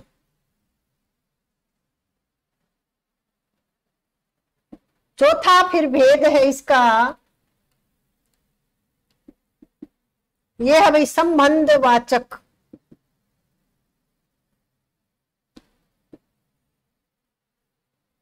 और अगला है भाई प्रश्नवाचक है। और छठा है फिर क्या है, ये निजवाचक। अब देखो यहां से एक प्रश्न पूछा गया है, थोड़ा सा डाउट वाला प्रश्न है, थोड़ा ध्यान देना बच्चों। देखो हम जैसे मैं आपको तुमने कह के आप बोलती हूँ या आप मुझे, तो जैसे हम बोलते हैं ना कि आपने ये काम किया, लेकिन है तो वो मध्यम पुरुष। यानी कि इंग्लिश में देखो आप यू शब्द इस्तेमाल करते हो, यू, ये आपके लिए, तुम के लिए यू ही शब्द इस्तेमाल होता है। लेकिन हमारे हिंदी में हम क्या करते हैं, सम्मान देने के लिए आप शब्द का प्रयोग करते हैं, तो वो मध्य में ही आएगा, आप। और आप शब्द का प्रयोग हम एक अपने खुद के लिए प्रयोग कर देते हैं। जैसे ये काम मैं अपने आप कर लूंगा, तो अपने आप कर लूंगा वो निजवाचक में आ जाएगा। तो ये प्रश्न आपके एचएसएससी में अभी पूछा गया था किसी परीक्षा में कि आपका संबंध है मतलब पुरुषवाचक सर्वनाम से, निजवाचक सर्वनाम से, दोनों से या किसी से नहीं। तो दोनों से है भी आप शब्द का। आप शब्द निजवाचक में भी आएगा। देखो वैसे अगर प्रयोग करके दे दिया जाए तो दोनों का प्रयोग अलग अलग है, लेकिन वैसे दोनों में आया ना, यहां भी आप देखा हमने और यहां भी देखा। ये थोड़ा याद कर लेना, यहां से प्रश्न पूछा जाता है। अब देखो संज्ञा हो गया, सर्वनाम हो गया, विशेषण देखते हैं। जहां से प्रश्न उठते हैं बच्चों उसी पे मैं ज्यादा फोकस करती हूँ, ताकि आपका समय भी बच जाए, तैयारी भी अच्छी हो जाए, और आपके पेपर के नजदीक एक बार रिवीजन करवा देंगे अच्छे से, एक कम समय में अधिक जानकारी देने के लिए, और आपका रिवाइज हो जाएगा जल्दी जल्दी से, क्योंकि जो ज्यादा महत्वपूर्ण है उस पर मैं बार बार बोलती हूँ। तो आप ये सोच लेना कि वो जरूर कहीं ना कहीं आया हुआ है, वो फिर आ सकता है। अब देखो विशेषण देखते हैं अभी। अब देखो ये विशेषण से अभी एक पेपर हुआ था, उसमें प्रश्न पूछा गया। कौन सा पेपर था ये तो हमें नहीं पता, एक बच्चा लेकर आया था सोल्व करवाने के लिए, और वो पूरा पेपर मैंने सोल्व भी करवाया था। उसमें देखो विशेषण के साथ विशेषण का प्रयोग कितने प्रकार से होता है। पहला ही पेपर था, पहला ही प्रश्न था हिंदी का, सबका गलत था। अब देखो वहां पूछा गया था कि विशेषण के विशेष्य के साथ, देख लेना, आप लोगों ने देखा भी होगा पेपर, तो आप देखते ही हो पिछले। तो विशेष्य के साथ विशेषण का कितने प्रकार से प्रयोग होता है। अब देखो मैं पहले आपको दो बात समझाना चाहती हूँ। विशेषण और विशेष्य ये है क्या, पहले तो ये समझ लो भाई। एक शब्द है विशेष्य और एक शब्द है विशेषण। विशेषण की व्याकरणिक दृष्टि से परिभाषा क्या है कि संज्ञा और सर्वनाम की विशेषता बताने वाले शब्द विशेषण हैं। यानी कि ये या तो संज्ञा की, देखो दो ही शब्दों की विशेषता बताएंगे और किसी की नहीं बताएंगे। यहां भी थोड़ी जानकारी आपको होनी जरूरी है, क्योंकि कई बार लिखा आ जाता है संज्ञा सर्वनाम क्रिया की विशेषता बताने वाले शब्द। क्रिया की विशेषता क्रिया विशेषण बताता है, इसकी विषय वो अव्यय है। ये संज्ञा और सर्वनाम की विशेषता बताता है, बस दो का ठेका उठा रखा है विशेषण ने, ज्यादा याद नहीं करना है। दो की विशेषता बताता है, क्योंकि ये संज्ञा के स्थान पर आता है तो इसकी बतानी जरूरी होगी। अब देखो जैसे हम देखते हैं विशेषण में, हम कोई भी विशेषण का आप उदाहरण लोगे, जैसे देखो विशेष्य और विशेषण क्या है। तो देखो राम, आप लिखो कि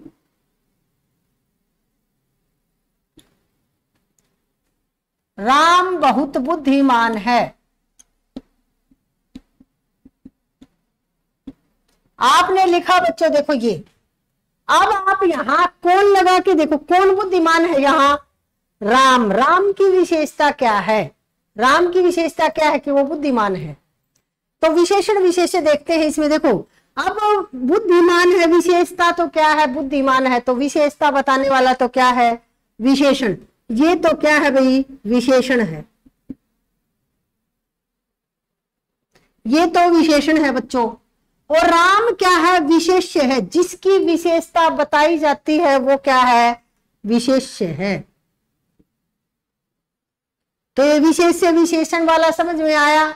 अब इस प्रश्न को हल करेंगे जो आपके पेपर में पूछा गया था। और ये क्यों गलत हुआ, गलत नहीं होना चाहिए था लेकिन हुआ, कोई बात नहीं, आगे नहीं होना चाहिए। अब देखते हैं आगे। ये विशेष्य और विशेषण समझ में आ गया, एक बार फिर सुन लो। जो विशेषता बताने वाले शब्द हैं वो विशेषण, जिसकी विशेषता बताई जाती है वो है विशेष्य।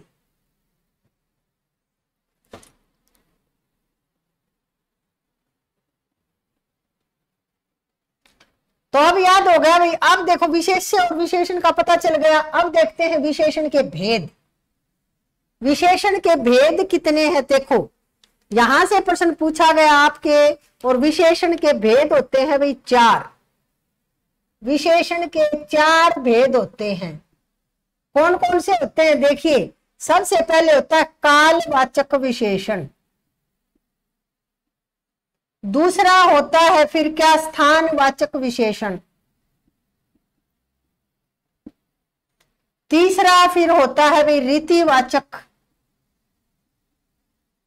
ये तो क्रिया विशेषण के लिख दिए भाई भेद, क्रिया विशेषण के नहीं लिखने, विशेषण के भेद लिखने भाई, ये बिल्कुल गलती हो गई। देखो आगे देखते हैं, विशेषण के भेद लिखो भाई। विशेषण के भेद में लिखेंगे, सबसे पहले लिखेंगे सार्वनामिक विशेषण। सार्वनामिक विशेषण है भाई सबसे पहले। दूसरा देखिए गुणवाचक विशेषण है, गुणवाचक।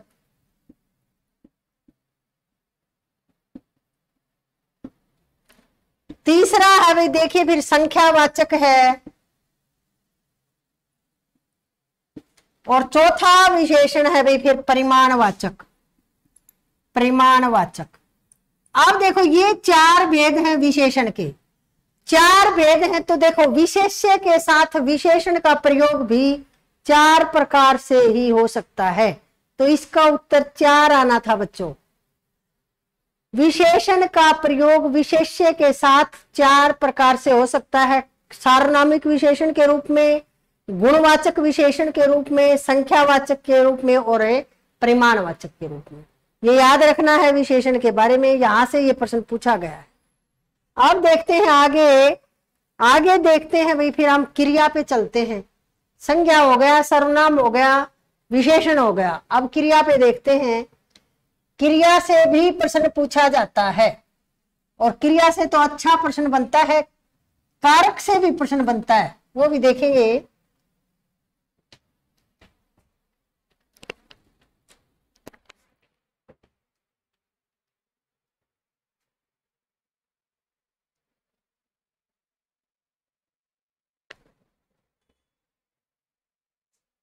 अब देखते हैं भाई क्रिया। क्रिया क्या होती है भाई? क्रिया होता है कार्य करना, यानी कि क्रिया करना, कोई काम करना। तो इसमें हम कह सकते हैं जो शब्द करने का बोध कराए वो क्या है? क्रिया है। अब क्रिया के भेद नहीं पूछे जाते सीधे सीधे, क्योंकि क्रिया के वैसे देखें तो कर्म के आधार पर 2 भेद हैं क्रिया के। भेद कर्म के आधार पर 2 भेद हैं क्रिया के। एक है भाई देखो सकर्मक क्रिया, और एक है दूसरी है अकर्मक क्रिया। अब देखो सकर्मक का अर्थ होता है स यानी कि साथ, कर्म, कर्म के साथ जो क्रिया होगी वो सकर्मक, जो बिना कर्म के क्रिया होगी वो क्या? अकर्मक। अब देखो कुछ क्रियाएं ऐसी हैं जो सदैव सकर्मक रहती हैं, कुछ सदैव अकर्मक रहती हैं। जैसे देखो 2 शब्द मैं आपके सामने लिखती हूं। राम खाता है, खाना तो क्रिया है, ये संज्ञा है, यहां कर्म कहीं नहीं है। लेकिन देखो हमें यहां जिज्ञासा दिखी कि कुछ ना कुछ तो भाई, क्या पता फल खाता हो, खाना खाता हो, क्या पता क्या। तो जिज्ञासा शेष है, यानी कि जो खाना क्रिया है वो क्या है? सकर्मक क्रिया है। इसी तरह पीना भी। अब देखो एक है जैसे राम सोता है या राम रोता है। अब देखो इसमें कोई क्रिया शेष नहीं है, सोता है, सबको पता है सोना, सो रहा है, बस क्या शेष है कोई जिज्ञासा? तो ये है ऐसी क्रियाएं जैसे सोना है, रोना, ये है हमेशा अकर्मक क्रिया, और ये है हमेशा सकर्मक क्रिया। जो कर्म के साथ आए वो सकर्मक, और जो कर्म के बिना कर्म के आए वो अकर्मक क्रिया है। देखो एक बार प्रश्न ये पूछा गया है कई बार आपके, रोना, हंसना, हंसना भी अकर्मक है भाई। उड़ना है, ये भी अकर्मक क्रिया है। खाना पीना पढ़ना, ये सकर्मक क्रियाएं हैं। तो लिखना चाहो तो आप लिख लो। देखो सकर्मक कौन सी है? खाना है, पीना है, पढ़ना है, खेलना है। खेलना भी, खेल बहुत से होते हैं, क्या पता क्या खेल लो। ये क्रियाएं हमेशा सकर्मक हैं। ये देखो भाई रोना है, चलना है, फिर सोना है, उड़ना है, ये सब क्रियाएं हमेशा अकर्मक रहती हैं। इस तरह से प्रश्न पूछा जा सकता है। अब देखते हैं आगे वाच्य। वाच्य से भी प्रश्न आपके अभी परीक्षा में पूछा गया था। वाच्य के भेद पूछे गए थे, कितने हैं या पता नहीं, कर्म वाच्य या कर्तृवाच्य का उदाहरण पूछा गया था। ऐसा प्रश्न एक पूछा गया है आपसे। अव्यय के भेद भी पूछे गए हैं। तो देखो वाच्य क्या होते हैं? वाच्य होते हैं कथ्य बिंदु, कहने का ढंग। वाच्य च है ये आधा, वाच्य वॉइस, आप जिसको अंग्रेजी में क्या कहते हैं वॉइस, वो ही है वाच्य। अब वाच्य के यदि भेद आपसे पूछा जाए तो 3 होते हैं। कौन कौन से होते हैं देखिए। जैसे कर्तृवाच्य है, सबसे पहला है भाई कर्तृवाच्य। दूसरा है कर्मवाच्य। हिंदी में 3 होते हैं वाच्य, और अगला है भी भाववाच्य। भाववाच्य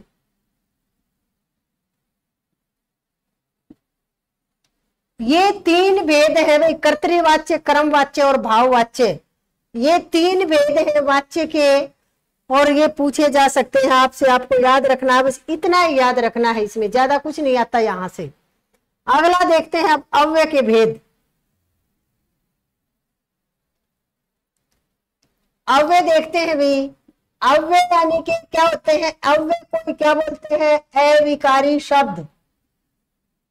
अविकारी या अव्यय पूछा जाए, एक ही बात है जिसमें लिंग, वचन, काल, कारक के अनुसार कोई परिवर्तन नहीं आता, वे शब्द होते हैं अव्यय। अव्यय के भेद पूछा जाए आपसे तो बताने हैं 4, लेकिन एक होता है निपात, वहां से भी कई बार प्रश्न पूछ लिया जाता है, लेकिन वो अव्यय का भेद नहीं है। वैसे अव्यय जैसा ही है, वो अव्यय में ही रखते हैं उसको। देखो अव्यय के भेद कौन कौन से हैं भाई, देखिए जैसे क्रिया विशेषण है, ये अव्यय का भेद है, क्रिया विशेषण। और फिर देखो क्रिया विशेषण अलग से भी पूछा जाता है। क्रिया विशेषण, विशेषण तो विशेषता बताने वाले, और क्रिया इनके क्रिया की विशेषता बताने वाले क्रिया विशेषण। फिर है भाई समुच्चय बोधक है एक, समुच्चय बोधक अव्यय, और तीसरा है भाई फिर संबंध बोधक अव्यय, और चौथा है भाई फिर विस्मय आदि बोधक अव्यय। विस्मादि बोधक अव्यय, ये अव्यय के 4 भेद हैं, और आपसे संख्या पूछी गई है तो ये याद कर लेना। अव्यय कितने हैं भाई? 4 हैं। सर्वनाम कितने थे? 6। आप देखते हैं आगे देखेंगे यहीं से, फिर निपात यहीं देख लो भाई, क्योंकि निपात से भी पूछा जाता है प्रश्न। निपात से जैसे देखो ही है, भी है, यानी कि वाक्य में जोर डालने के लिए हम इन शब्दों का प्रयोग करते हैं। वह जैसे दिल्ली ही जाएगा, या मैं ही करूंगा, यानी कि जोर बलाघात देने के लिए बोलते हैं बच्चों। इसमें जोर डालने के लिए जहां हम रुकते हैं, ये ऐसे शब्द जैसे तो है, तक है, मात्र है, तो है, तक, मात्र, ये सब क्या है? निपात बोलते हैं बच्चों इनको, और अव्यय के अंतर्गत ही रख देते हैं इनको। आप देखो लिंग के भेद आप सबको पता है, 2 है भाई, स्त्रीलिंग और पुल्लिंग। इसी तरह वचन भी एक वचन और बहुवचन, याद है, ये सब करवाने की जरूरत नहीं है। अब कारक देख लेते हैं थोड़ा सा, क्योंकि कारक से भी प्रश्न पूछे जाते हैं। इस एक क्लास से ही काम चल जाएगा, आपके सीईटी में जो भी पूछा जाएगा यहीं से पूछ लेंगे। अब कारक देखो बच्चों, कारक के भेद पूछे आपसे तो आप सबको पता है कितने हैं? 8 हैं भाई, शुरू से पढ़ते आए हो। कर्ता ने, विभक्ति चिन्ह होते हैं ये ने, विभक्ति को ही बोल देते हैं प्रसर्ग चिन्ह। ये प्रसर्ग चिन्ह है बच्चों, क्योंकि अब आप बड़े होने वाले हो, नौकरी लगने वाले हो, तो इस तरह के आपको शब्द दे दिए जाते हैं, और ये शब्द आपको कुछ भारी भरकम लगते हैं, इसीलिए आप गलत कर देते हो, क्योंकि आपने सिर्फ विभक्ति सुना होता है। विभक्ति को ही प्रसर्ग भी बोल देते हैं। कर्ता ने कर्म को करण से संप्रदान के लिए अपादान से पृथक, पृथक होता है बच्चों अलग करना, से पृथक या अलगाव आप लिख सकते हो। संबंध काके की, काके की, रारेरी, इस तरह के शब्द मिलेंगे आपको। और फिर कर्ता ने कर्म को करण से संप्रदान के लिए अपादान से पृथक, संबंध काके की, संबोधन है अरे, अधिकरण में पर, पहले अधिकरण लिखो, अधिकरण में पर, और फिर संबोधन है अरे, संबोधन है भाई है अरे। देखो यहाँ पे इस तरह से चिन्ह लगाते हो, एक्सक्लेमेशन इंग्लिश में आप इनको बोलते हो, वही है ये संबोधन। अब देखो इसमें प्रश्न कहां से पूछा जाता है? 2 जगह से यहां से प्रश्न पूछा जाता है, संप्रदान का और अपादान का। ये दोनों आपको याद रखने हैं बच्चों। अब देखो प्रश्न क्या पूछा गया आपसे, पेड़ से फल गिरते हैं, पेड़ से पत्ता गिरता है, और पूछते हैं कौन सा कारक है। तो देखो जो अलगाव की भावना आपको दिखी, अलग हो गए, अलगाव की भावना दिखी, तो यहाँ अपादान कारक है बच्चों। अगर इस तरह से भी आपको अलगाव वगैरह कुछ याद न रहे तो ये 2 दिन में आपको वाक्य लिखती हूँ, उनको याद कर लेना, रट लेना कि यहाँ कारक बनेगा अपादान। पेड़ से पत्ता गिरता है, या फिर आए कि राम से सीता लंबी है। अब देखो ये तुलना वाले शब्द जो है ना, यहां भी अपादान होता है। लंबी है तो इसको मतलब पीछे छोड़ दिया, अलगाव हो गया ना दोनों का। अब ये भी यहां भी अपादान है। या फिर जैसे देखो राम सांप से डरता है, सांप से डरता है, डरा यानी कि थोड़ा पीछे हटा, अलगाव हुआ, डरता है। इस तरह भय है, अलगाव है जैसे, और ये तुलना है। इस तरह के शब्द आपको जहां दिखे वहां अपादान कारक है। और संप्रदान के लिए देखिए आप, देने का भाव जहां हो, देने का, जैसे भिखारी को भीख दो, वो आया अभी भक्ति चिन्ह तो, लेकिन इसमें संप्रदान कारक है। क्यों? देने का भाव है। भिखारी भोजन में, बच्चे काम पर जा रहे हैं, बच्चे काम के लिए जा रहे हैं। देखो ये कई बार शब्द पूछा जाता है, ये वाक्य बच्चे काम पर जा रहे हैं, इसमें संप्रदान कारक है बच्चों। बच्चे काम पर जा रहे हैं, संप्रदान कारक है इसमें। और देने का भाव, भिखारी को भीख दो या फिर वस्त्र दो, ये ऐसे शब्द जहां दिखे वहां संप्रदान कारक लगा देना। और बाकी तो संबोधन मिलेंगे आपको, ये जो आपको प्रसर्ग चिन्ह है ये मिलेंगे, इनसे आप आराम से पहचान लोगे। ये 2 आपके ज्यादा पूछे जाते हैं, इनको याद कर लेना। और देखते हैं आगे। ये तो देखो भाई हमने देख ली, व्याकरण तो हमारी पूरी हो गई। आप देखते हैं कुछ रचनाएं और लिखवा देती हूँ 5 या 4 मिनट में, वहां से प्रश्न भी कई बार बने हैं। जैसे देखो धरती धन ने अपना, ये रचना पूछी गई है, किसकी है? जगदीश चंद्र की है ये रचना। तो इस तरह की कुछ रचनाएं हैं, ये पूछ ली जाती हैं। और फिर देखो रस भी करवाने हैं भाई। वैसे तो देखे तो 9 है रस और उनके स्थायी भाव। अब देखो सबसे पहले आप देखो भाई, रामचरितमानस लिखो। रामचरितमानस जो रचना है ये हिंदुओं का धार्मिक ग्रंथ है और ये तुलसीदास जी का है, तुलसीदास का है। ये महत्वपूर्ण है, हिंदुओं का धार्मिक ग्रंथ है, इसलिए पूछा जा सकता है रामचरितमानस। आगे देखिए, फिर हम देखें तो साहित्य लहरी, सूर सागर, सूरदास की रचनाएं देख देते हैं। सूर सागर है, सूर सारावली है, सूर सारावली है या साहित्य लहरी, ये रचनाएं लिखी हैं सूरदास जी ने। सूरदास को आप सब जानते हो। अब देखते हैं 1-2 रचनाएं और देखते हैं। जैसे देखो भारतेंदु हिंदी का पितामह कहा जाता है किसे? भारतेंदु को हिंदी का पितामह है। पितामह क्या होता है बच्चों? पिता के पिता यानी कि दादाजी। हिंदी का पितामह कहा जाता है भारतेंदु को। और देखो हिंदी के राष्ट्र कवि या भारत के राष्ट्र कवि, हमारे जो राष्ट्र कवि हुए हैं वो है मैथिली शरण गुप्त। राष्ट्र कवि कौन है आपसे पूछ लिया जाए, जीके का प्रश्न भी है ये, तो फिर कौन है? मैथिली शरण गुप्त है, मैथिली शरण गुप्त। और राष्ट्र कवि क्यों, कौन सी रचना के कारण कहा गया? तो 1912 में लिखी थी इन्होंने भारत भारती, ये एक रचना है। इसके आधार पर इनको राष्ट्र कवि की उपाधि मिली थी।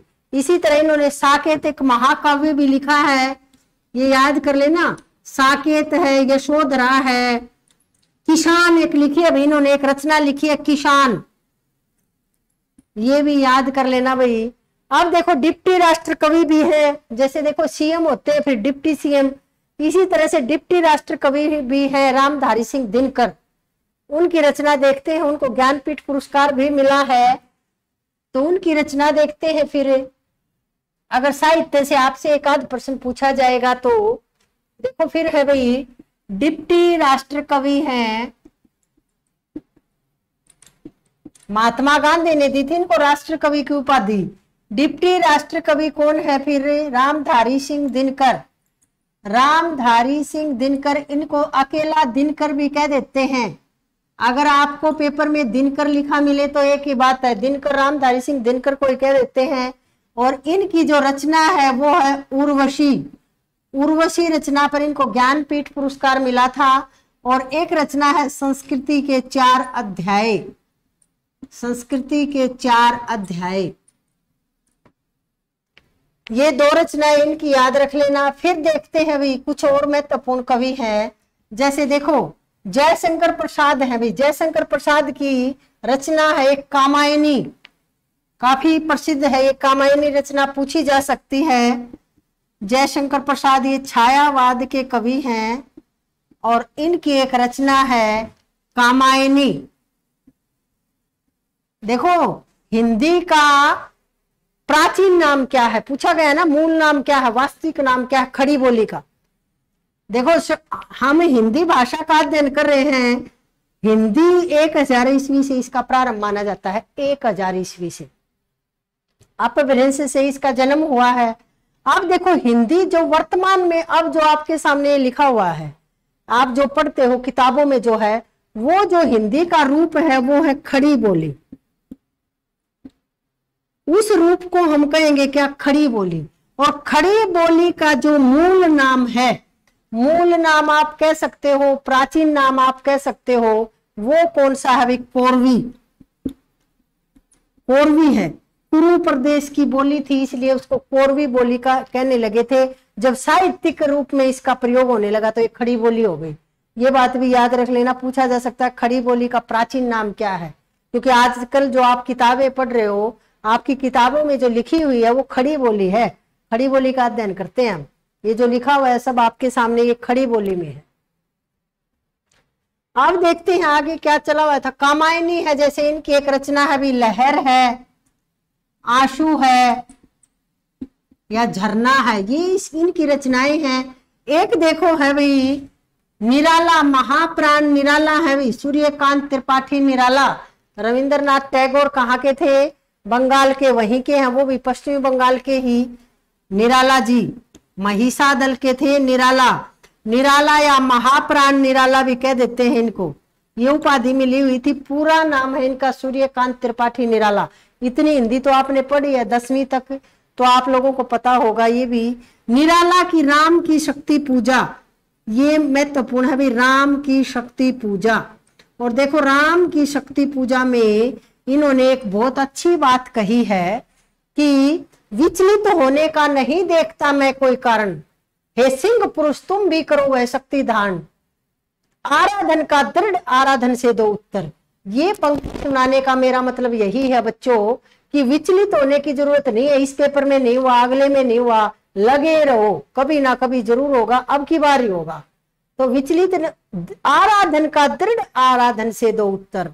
और हे सिंह पुरुष, यानी कि हे सिंह पुरुष, सिंह रूपी पुरुष हो तुम, तुम्हारे अंदर अटूट अगम्य शक्ति समाहित है, जागृत हो जाओ। और आराधन का दृढ़ आराधन से, जो भी आराधन कर रहे हैं, जो आपको पीछे छोड़ रहे हैं, आराधन का मतलब तपस्या कह सकते हो आप, या आप तैयारी कह सकते हो आपकी अगर भाषा में देखे तो जो तैयारी करते हैं बच्चे और जो आपको पीछे छोड़ देते हैं, उनसे दृढ़ ज्यादा तैयारी करो अब की बार, तो आप देख लेना अवश्य सफल हो जाओगे। ये राम की शक्ति पूजा में कहा है जामवान ने। जामवान भालपति को कहते हैं, भालुओं के जो सम्राट थे भालपति जामवान जी ने। आप देखते हैं भैया, और सुमित्रानंदन पंत है, देखिए छायावाद के ही कवि हैं सुमित्रानंदन पंत। सुमित्रानंदन पंत है, इन्होंने रचना लिखी है भी चिदंबरा। और देखो ये आपने हिंदी में भी पढ़ी होगी, पहला ज्ञानपीठ पुरस्कार मिला है। देखो ज्ञानपीठ पुरस्कार आपने पढ़ा है, नहीं पढ़ा है तो पढ़ना, जीके में पूछा जाता है ये प्रश्न। ज्ञानपीठ पुरस्कार पहला किसको मिला था, मलयालम भाषा के थे जयशंकर कुरूप नाम के व्यक्ति, उनको मिला था। दूसरे नंबर पे हमारे हिंदी में सबसे पहले किसको मिला था, तो वो किसको मिला था, चिदंबरा। इनकी एक रचना है सुमित्रानंदन पंत की। तो हिंदी में पहला, वैसे पहला नहीं, वैसे पहला तो ज्ञानपीठ पुरस्कार मिला था किसको, जयशंकर कुरूप को। वैसे चिदंबरा हिंदी में पहला मिला है इनको, हिंदी में पहला ज्ञानपीठ पुरस्कार। ये साहित्य का सबसे बड़ा पुरस्कार होता है ज्ञानपीठ पुरस्कार, और उसके बाद फिर साहित्य अकादमी होता है। आगे देखते हैं भाई हम, देखो बाल मुकुंद गुप्त, ये आपके हरियाणा जीके में भी आप पढ़ते हो, बाल मुकुंद गुप्त जो गुड़ियानी के थे भाई।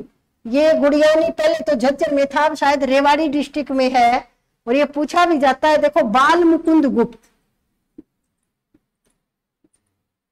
बाल मुकुंद गुप्त है, इनकी एक रचना है भाई शिव शंभू के चिट्ठे, शिव शंभू के चिट्ठे, ये रचना है इनकी, बाल मुकुंद गुप्त की है। एक कोहिनूर पत्थर, देखो कोहिनूर पत्थर निकाला था इन्होंने, ये आपके जो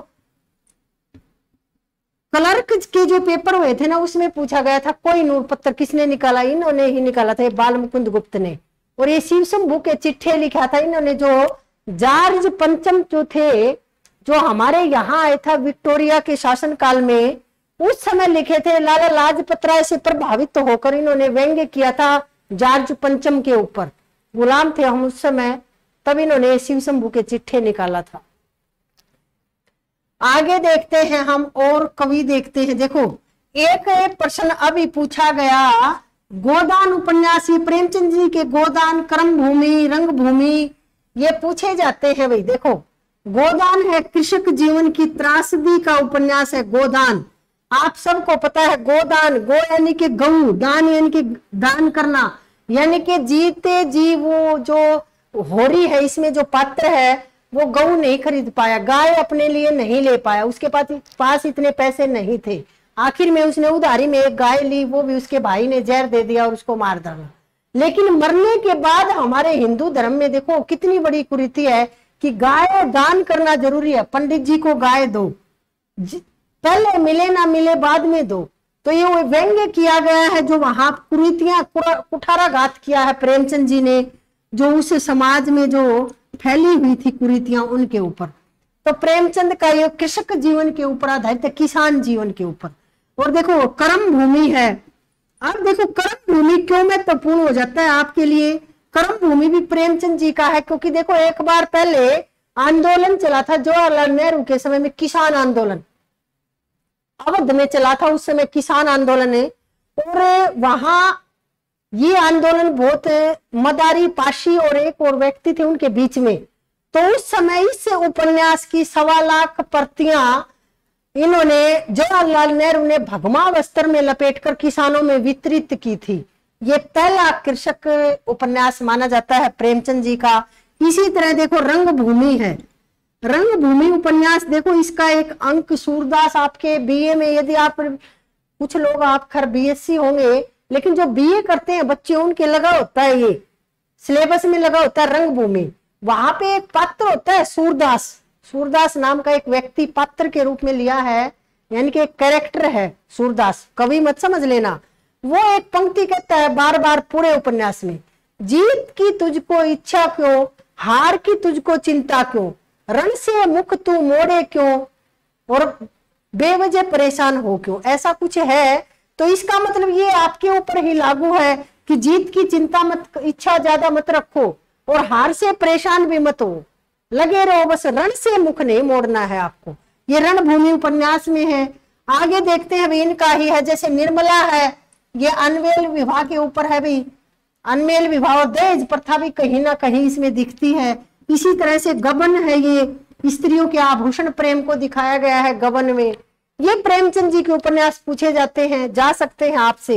अब देखो एक पूछा गया गुनाहों का देवता, एक उपन्यास पूछा गया है भाई गुनाहों का देवता।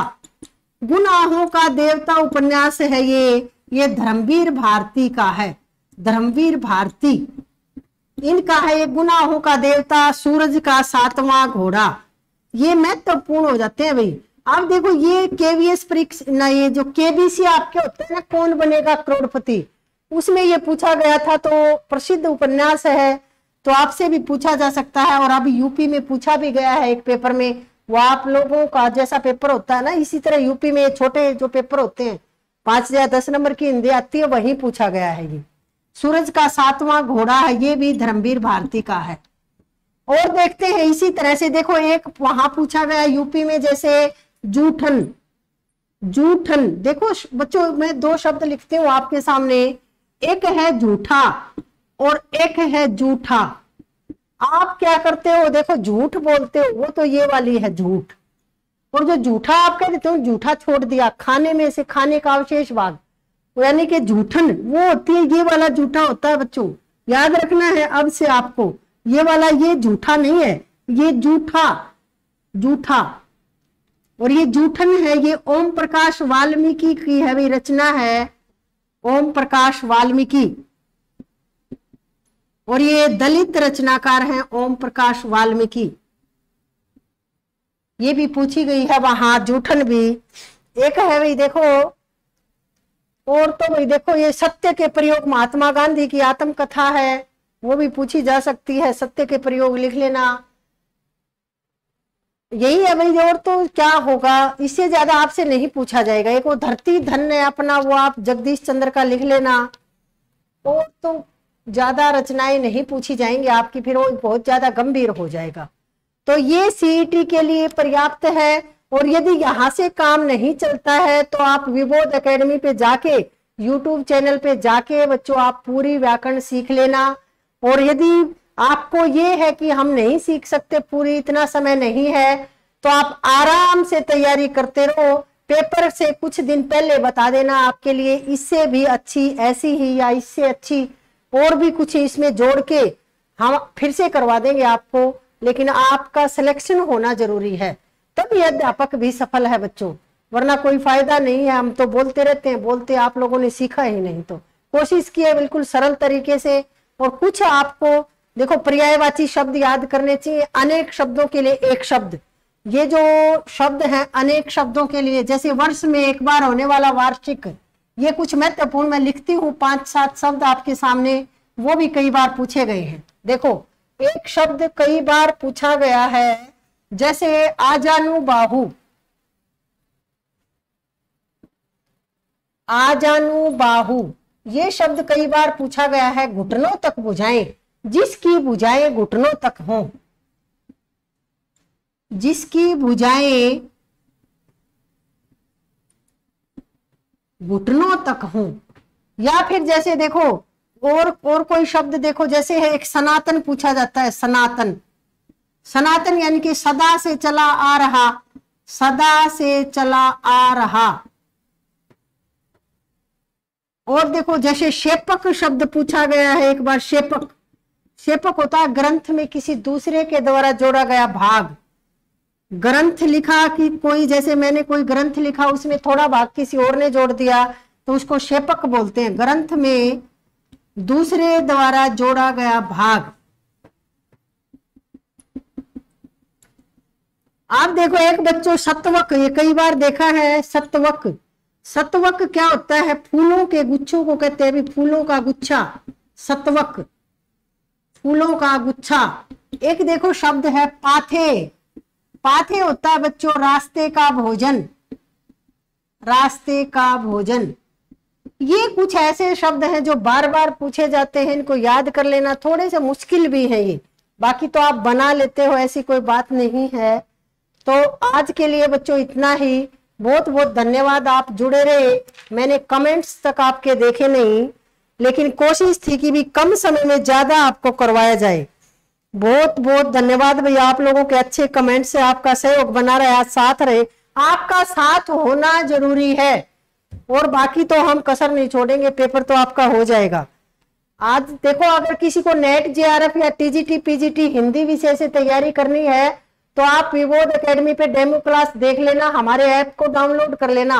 विबोध एकेडमी इसी नाम से एप्लीकेशन है, ऐप है इसी नाम से, आप लिंक भी मिल जाएगा आपको डिस्क्रिप्शन में, तो आप इसको डाउनलोड कर लेना, वहां डेमो क्लास मिल जाएंगे आपको, नेट की भी, डीएसएसबी की भी, TGT PGT first grade second grade Rajasthan की भी, वहां से देख लेना आप और कोर्स ज्वाइन कर लेना। आप कुछ समय के लिए विशेष छूट दी हुई है कोर्स पे, तो जल्दी करना बच्चों थोड़ा। बच्चों आज के लिए तो धन्यवाद, बहुत बहुत धन्यवाद आपका, बहुत अच्छी बात है, लगे रहो, तैयारी करते रहो, धन्यवाद।